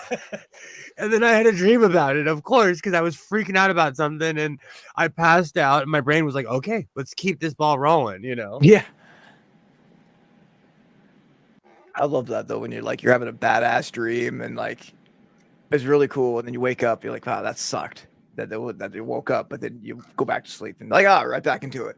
Yeah. Let me plug this thing in. Do you dream a lot? Not that I know of. No, at least not that I remember. I used to as a kid. Like, I remember I also had a real bad thing with sleepwalking as a kid, but like, I remember really enjoying dreams. but now not so much. And I haven't taken that medication that for years that would make you forget. But yeah, probably. I don't dream as much as I used to, but it's more of a mental thing. When I was in my 20s, when I was trying to find myself, I read this book on dreams, and it was all about spirituality. And there's a tribe in the Amazon forest. They're called the Yogi. And I'll never forget that because of, Yogi Bear. You can look them up. But their entire existence is about dreams. Interesting. And so, like, when the kids wake up, they're like, what'd you dream about? Would you, and this book was about lucid dreaming. But basically, you can teach yourself to dream. I did it. You can teach yourself to have lucid dreams. It's a mental thing, It's a byproduct of you. We can all be clicker trained like a cat. All human beings, because if you really think about it, that's really what conditioning is. Like negative response, positive response, And that's for sure. Literally clicker training like a cat. So are you a lucid dreamer? Absolutely. To the point where I eat like it's intense. Oh wow. Intense. But I haven't had a hardcore dream in years. I did have a nuke going off in front of my house dream about 3 weeks ago. But that's anxiety. That sounds pretty anxiety. That's anxiety. That's not like, it's not like, I'm telling you, I don't believe it's like it's a omen or something, because let me tell you, it could happen over any major city. I feel more sorry for Seattle because they're closer to Russia than we are. Well, hell, here, and China, we got a not too far away, an Air Force base that's probably a top target, if somebody exactly, or somewhere in Alaska we've never heard of because there's a bunch of military stuff there, right? Like, I didn't know that I had ICBMs underneath me. Like, yeah.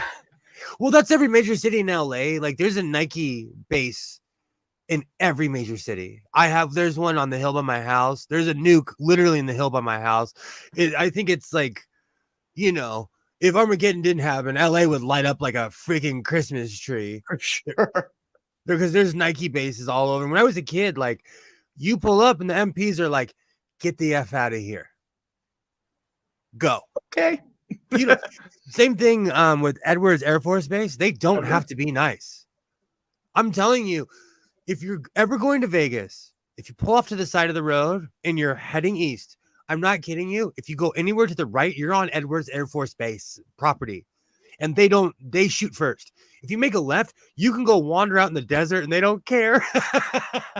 I've gone womping out in the middle of the desert. Literally, the MPs are watching me, But if you go anywhere on Edwards Air Force property, they will tell you, like, you're lucky we gave you a warning. Yeah. See that sign there? That means we can kill you. And that's it. Man, I see these dummies that, like, they go to Area 51 and, like, no, leave those people alone, dude. Like, they're there for a reason. I want them, whatever they're holding back, I don't want to see it. If I can see it, that means Putin can see it. Yeah, exactly. I don't know. Like, I understand the cop auditors, but the military auditors, they're idiots. And these people, that Area 51, storm Area 51, you're gonna storm a military. Are you kidding me? Can I have your stuff? Yeah. When they either put you in, yeah, can I have all your stuff when they either shoot you or put you in prison for life?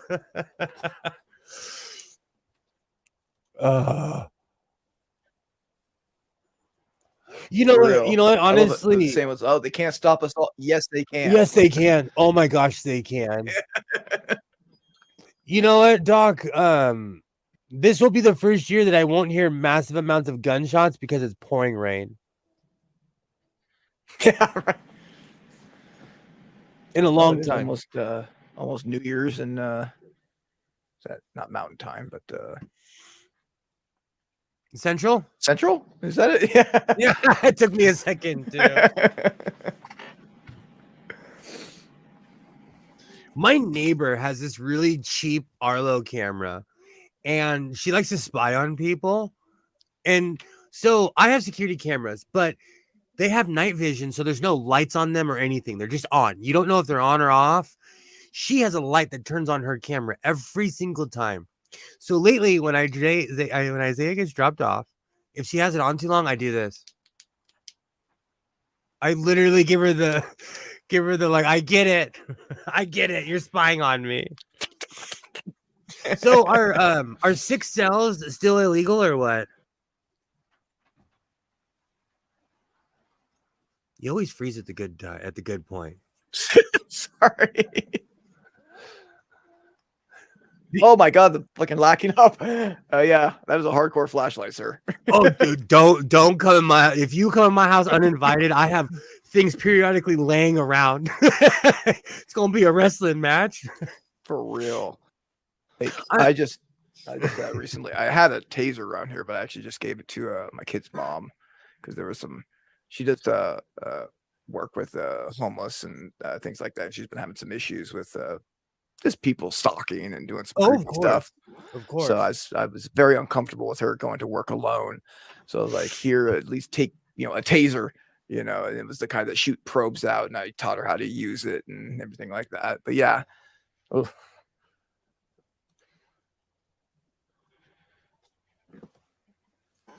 it's officially Happy New Year Central Time. Happy New Year Central Time. Here's to another year. I would sing that song, but it's so depressing. Right? To all the... I'll start crying if I sing that song. I have to forget my acquaintances. I think it's because I watched a lot of Jimmy Stewart movies and a lot of the old timey. It just seems all the New Year's, like, it's good to have a goal. I am not anti-redemption, but it just seems like this is the time of year we sell ourselves false promises. Oh yeah. Like as you were talking about earlier with the gyms and things like that. I love that quote. I damn near cried when I saw that quote because it's so true. Some guy from the South was like, y'all gonna be in those people's way. And it's true. There's a gym by one of the thrift stores I go to that's in the valley. Like it's in Pacoima, it's in biker country. And like I walk past the gym and I'm like, okay, it's November. These people want to be here. I'm gonna go walk past there in a week and that place is gonna be packed. I won't be able to find a parking space, But 3 weeks later. I'm of the age I stopped lying to myself. Like, do they have a smoking lounge at the gym? Is there a buffet I can hit afterwards? They had a pool. Like the gym by my house was super bougie, but it was awesome because it had a pool and it had personal saunas.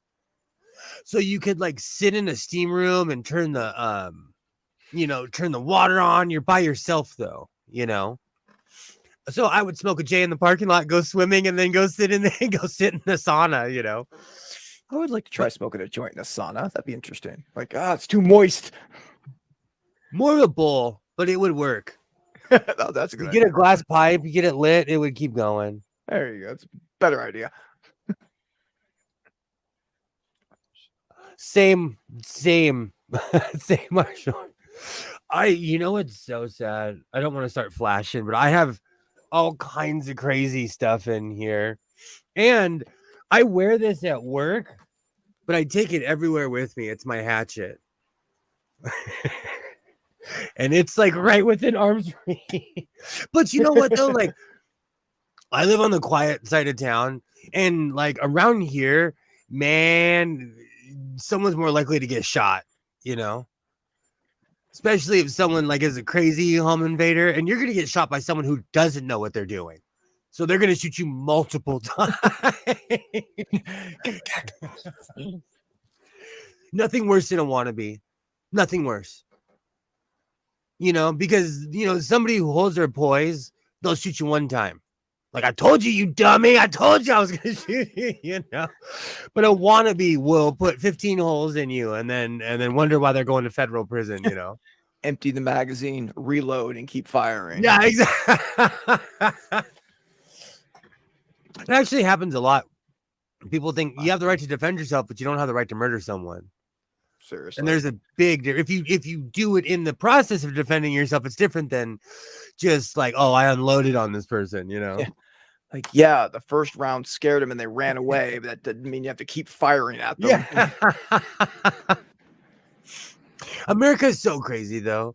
Like, I lived in one of the most dangerous districts of Mexico, and they had less gun violence than in America.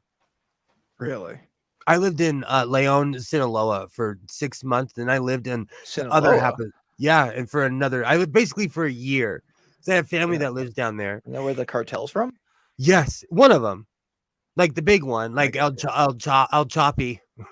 Choppy. But I live there, dude. He's a patron saint. You'll never hear me saying one bad thing. He's a patron saint down there. You'll get slapped if you say something bad about him. They have Jesus candles with his face on it. Freaking awesome, Doc. Welcome back. America's crazy though. Yeah, but in Mexico, in one of the most quote unquote violent places in Mexico, people are walking around like it's Wild Wild West, and I rarely saw violence. You know, and I think because it's known if you mess around, they're gonna come after you and your whole family, you know. But it was extremely peaceful. And that's in one of the most dangerous places on earth, and this was 20 years ago. And it's worse now. No, because they'll say something like, oh, El Salvador has all this crime. Really? Check in how many people they have and check in how many people we have, and let's compare crime rates. For real. If you really think about it, it's pretty even because human beings are just violent. Like, Yeah. like, you As a know, whole, we're pretty fucked. Portland is a perfect example of a place that used to be peaceful and now it's turned into LA. Portland, Oregon has turned into like a shooting gallery. And when I lived there, they would make fun of like the bathtub meth labs. You know, every once in a while, someone's garage would explode, and that was like the worst thing to happen. Happy New Year's. Happy Festivus for the rest of us. Here's my thing. Like, maybe as a species, we should be celebrating more, but I feel like we put too much fluff into certain holidays, and then it's depressing because it's not what we wanted it to be, you know? Maybe that's just me. I'm just not a holiday person. America is definitely crazy, but our laws are downright nuts. We basically aren't legally allowed to defend ourselves. If we use a more powerful weapon than the attacker, we're the bad guy. That's crazy. California actually has a law against that. They say if someone breaks in your house, you should shoot them because they can sue you if they get hurt. Yeah, I think I've heard the stories of like the burglar who like fell through the roof on like hurt themselves and like won the lawsuit. Oh yeah. It happens more than often. Like, or if someone broke in my house and I was to repeatedly punch them, they would make me pay for that person's hospital bills. That's how crazy it is here. So we're not too far off, Mark Short, than Australia. We're not too far off. It's not like in Texas where you can legally shoot someone on your front porch if you tell them to leave. We have some pretty hardcore stand your ground stuff. Uh-huh. Arizona isn't even like that. You can, you know, it's everyone, you basically have the right to bear arms in Arizona, but like, you know, if you shoot somebody, there's going to be an investigation. Oh, yeah. In Texas, they pin a medal. I saw a video of people were arguing over custody. Like this guy showed up, it wasn't his day, and he shot the dad and legally got away with it because he told the guy to get off his front porch. Over like Wow. Literally me and my ex-wife couldn't be in the same room for years arguing happens. You know what I'm saying? It's nothing to shoot somebody over, ever. For real. And that scared me. That once, when I watched that, I was like, holy cow. Holy cow.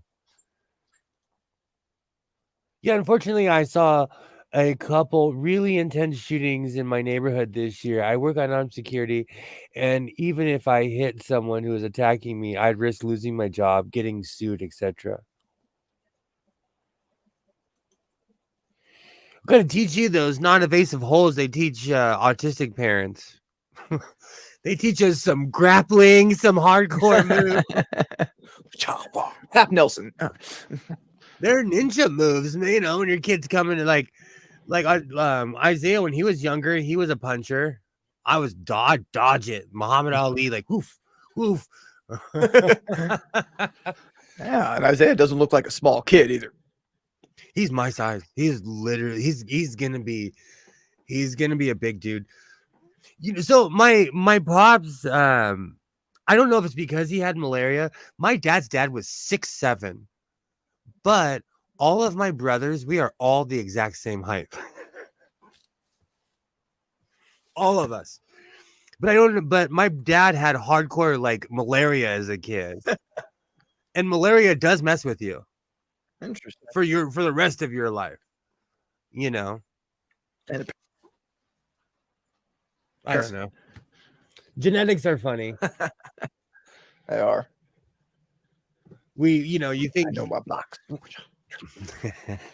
I'm serious. They teach autistic parents like certain moves so you don't hurt your kid, but you also don't get your butt kicked by a violent 5-year-old, They teach the ABA therapists the same thing, A lot of people talk trash about therapy and stuff like that, but it saved my kids, so I can't talk too much trash. You know what? America, you never realize how violent America is until you go to different countries. When I first moved to Hoover Street, when I lived in Los Angeles, I was walking home from a job one day. Actually, no, this was in MacArthur Park on 3rd Street. I saw people shooting at each other through sunroofs. They were literally driving and aiming at each other and hitting the car and each other with automatic weapons. And I'm like, is this real life? And they drove right past me. It was like maybe 10 seconds. If not, like, and I just froze and sat there like, but to an American, that happens all the time. If you really think about it, like it happens it's probably happening right now somewhere we don't even know, like in a town of somewhere we never heard of, America is crazy. That's craziness. We love our guns and we like to use them. I don't know how many high-speed chases I'm still looking for that on YouTube. There was a guy who stole a flower truck, and I was walking home from my job. This was 22 years ago. I lived in the heart of Los Angeles on Hoover Street, and my ex-girlfriend called me, and I picked up my phone, and she's like, bro. I'm like, what? She's like, look up. I looked up, 15 helicopters over my head. I turned around.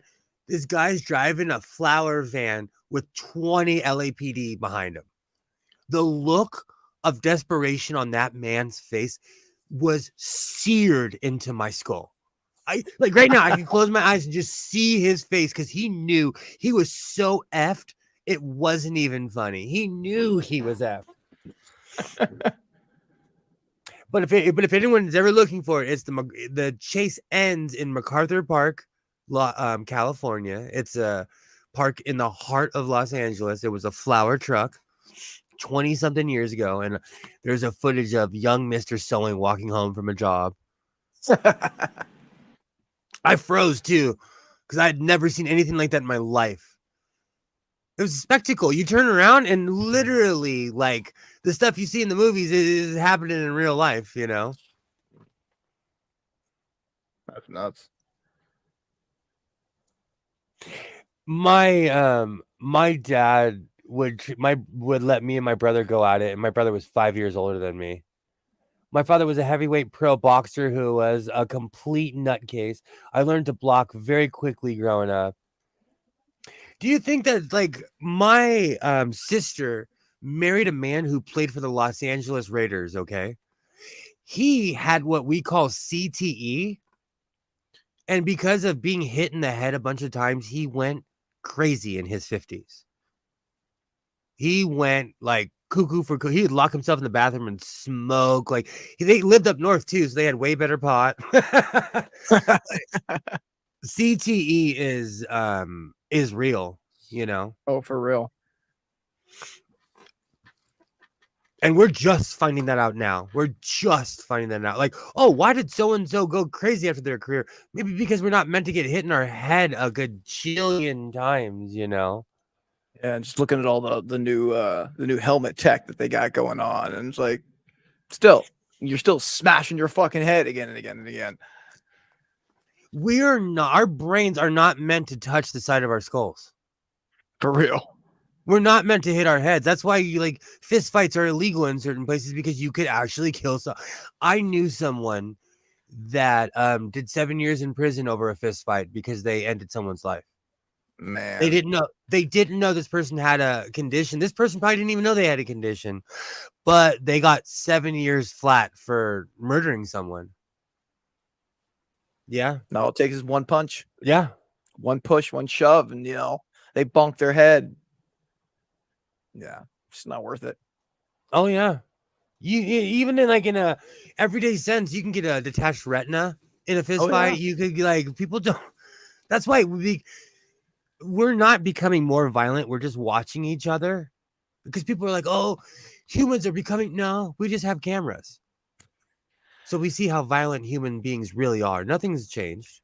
Yeah, You know. not too long ago, I probably already told you the story, but not too long ago, I was at my local 7-Eleven, and this guy came in, just started hollering racial slurs. Oh yeah.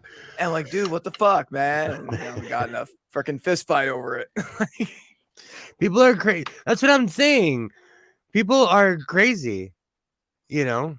But they always have been though. But they always have been. My pops used to always tell me the 50s were not like Happy Days.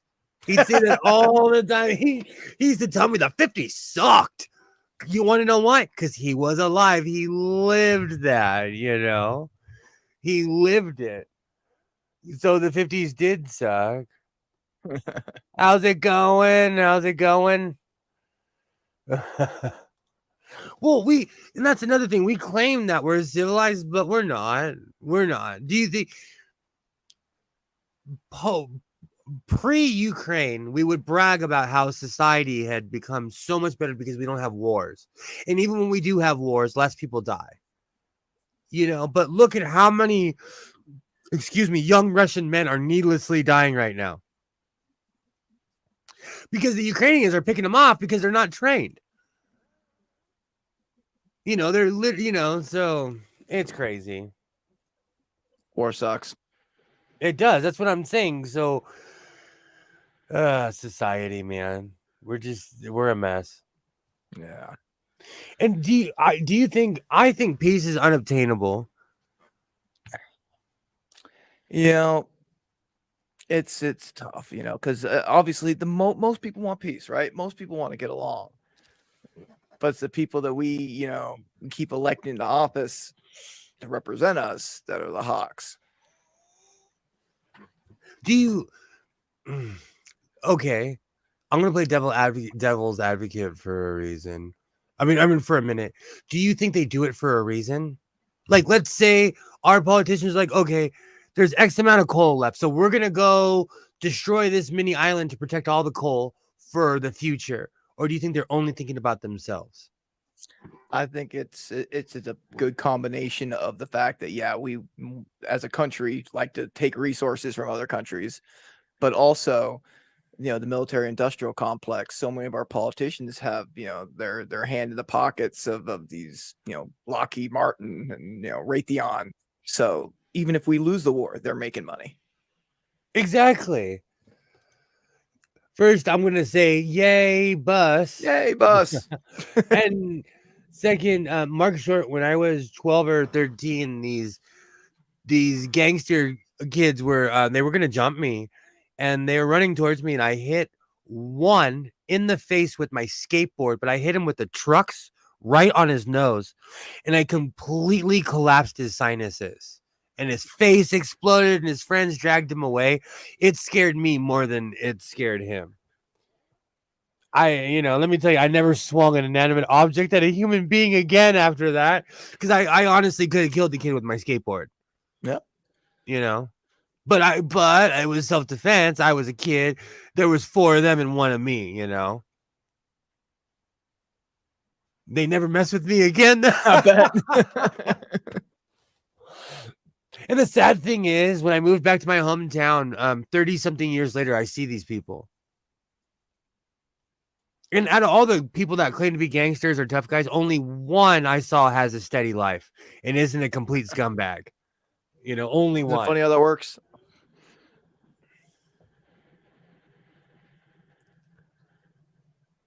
You know what, Doc? Maybe you were better off. I have this weird rivalry with my cousin. We secretly hate each other. And I recently heard a bunch of bad stuff about him, and first I was like, yes, I'm winning and he's losing.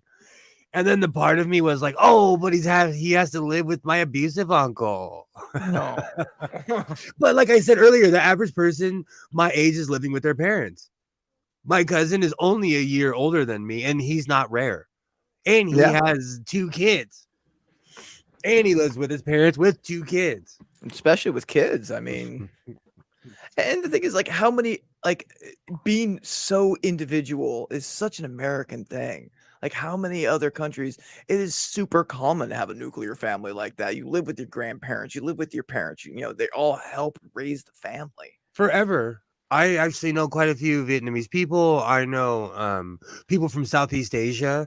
I know quite a few people, and it's not rare for them to always live with their parents, especially if you don't get married. Where are you going?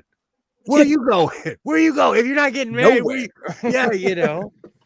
So it's. I think it's much more of an American. It's much more of an American sense. I had a good friend, someone I absolutely love and respect.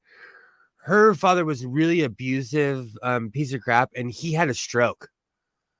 And they propped him up like a puppet in the corner after, and literally lived their lives. And like literally just because he was helpless after that. The entire half of his body was suspended. Man. Oh yeah.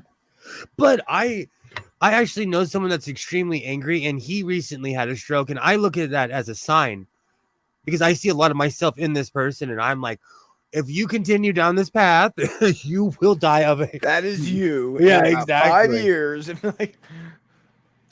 I'm heart attack prone though, so I try to stay even keel, but it's not always. It's easier said than done. For real.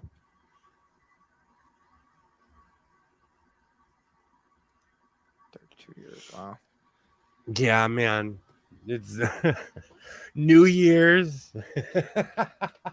I am so, I'm sure people have streamers and they're celebrating. I am so anti-holiday. Like I'm almost, it almost makes me mean sometimes. You're the Grinch. We get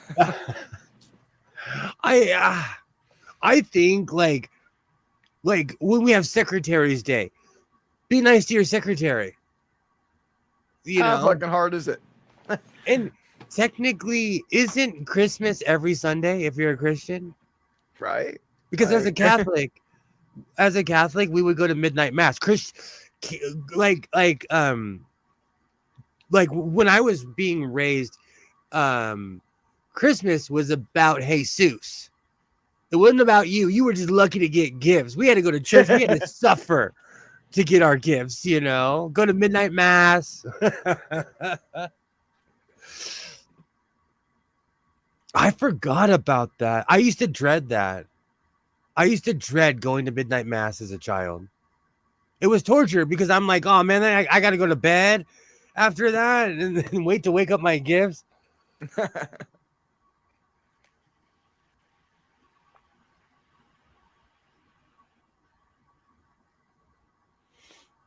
I have an uncle who was like that. He was an sheriff for over 30 years, and they become untouchable in their head. The old schoolers, the 90s sheriffs were the most abusive human beings on earth and got away with it, And long story short, he's an abusive piece of crap. He abuses everyone that just comes within 5 feet of him, He yells and screams at everybody. I'm just making sure I don't see a knock at my door. Hello, But fake Trusty, by Jesus the way. has to have a fake birthday, otherwise the whole story. So true. And that's another thing about being an atheist. Like, I try to be polite, but there's a lot of holidays. Like, I don't even know why I pulled the tree out this year. Because Isaiah is slowly morphing into me.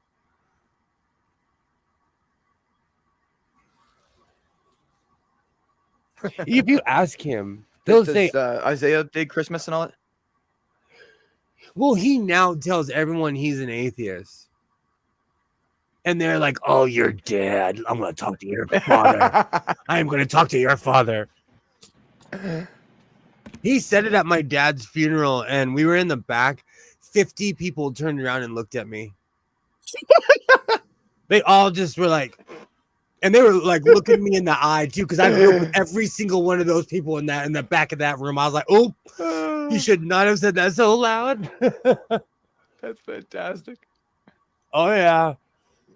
It's a long story, but my father had many children, and a sister I had never met walked up to me, and like the first thing Isaiah says is, hi, I'm Isaiah. I'm an atheist, and my dad is one too. Every single person in the back just turned and looked at me like, you scumbag. Do you see what you're doing to that child? I don't care what you do to yourself. This young man is repeating your propaganda. People still are not over that. They're still not over that one. That's great. Oh, yeah. And, at a funeral, it's people that you've known your whole life you haven't seen in a while, Actually, there's someone I know who's an evangelical Christian, and, like, I don't know if she's become my friend over the years. Well, no, I love her. But part of me thinks that she's trying to save my soul, I absolutely love her. She's a great person. You'd say it's the same way around here. The cops are so corrupt. My uncle got away with he could do anything he wanted, but he had that mentality that he could do anything he wanted. Because there's certain people that can, and they'll never tell you. Like, there is no authority above me, and they'll never tell you because they don't abuse their power. Imagine if you're Master Chief in a hangar and you have you got tanks and jets in your disposal, you have a lot of power. Indeed you do. It's just shocking to me how people abuse their power. For real. I'm sure when you were a cop, you saw it rampant. Oh, absolutely. Absolutely. Like, you could always tell the cops that liked that did it for the power, and they were the ones that would love to arrest for stupid shit, or would love to go hands on the first little of defiance, like, rather than talking, like, they just love to dunk them. It's just what they did. My cop neighbor, he, like, years ago, he beat up a teenager, got suspended for 7 months, and they gave him his job back. Jesus. Broke his left arm beating this kid. And still got his job back. You couldn't get away with that in any other job on earth. For real. Can you imagine a teacher doing that? Could you imagine if he drove like a cop? Imagine if you drove right now, if you got in your car and you just start running red lights, you know, you just Speeding like a motherfucker. Like, nah. I can brass pass my way out of this. on the freeway in LA. Like, we do not joke. It is NASCAR here in LA. I'll be going 75 miles an hour and I'll get passed by a motorcycle cop because I'm going too slow. Like, it is no joke here. It is no joke here.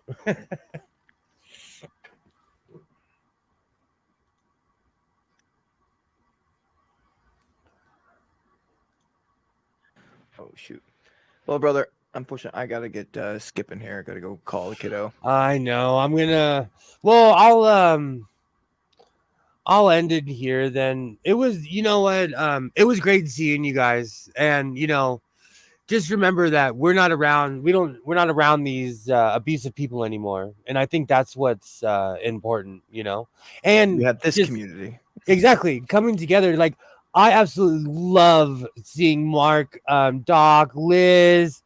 Trustee Abe, I absolutely love the community, and that's what's important too. You know, like my abusive uncle, I tried to square up with him. He won't fight me because I'm bigger than him now. You know, still to this day, like I have to stop myself. I'm like, if I ever see that mofo, if I ever, it's literally that scene where what movie is that? Is that Mary Steenburgen and Will Ferrell? Where she's like, if I ever see my brother, I'm gonna punch him in his face. Like he knows. My uncle knows. It's funny when you get bigger than the bully, they don't want to fight anymore, you know. Right. Happy New Year. I will definitely see you guys in the new year. As always, reinforce your team, be yourself. And I might be back on Monday. If not, I'll see you next week. Happy New Happy Year. New Year.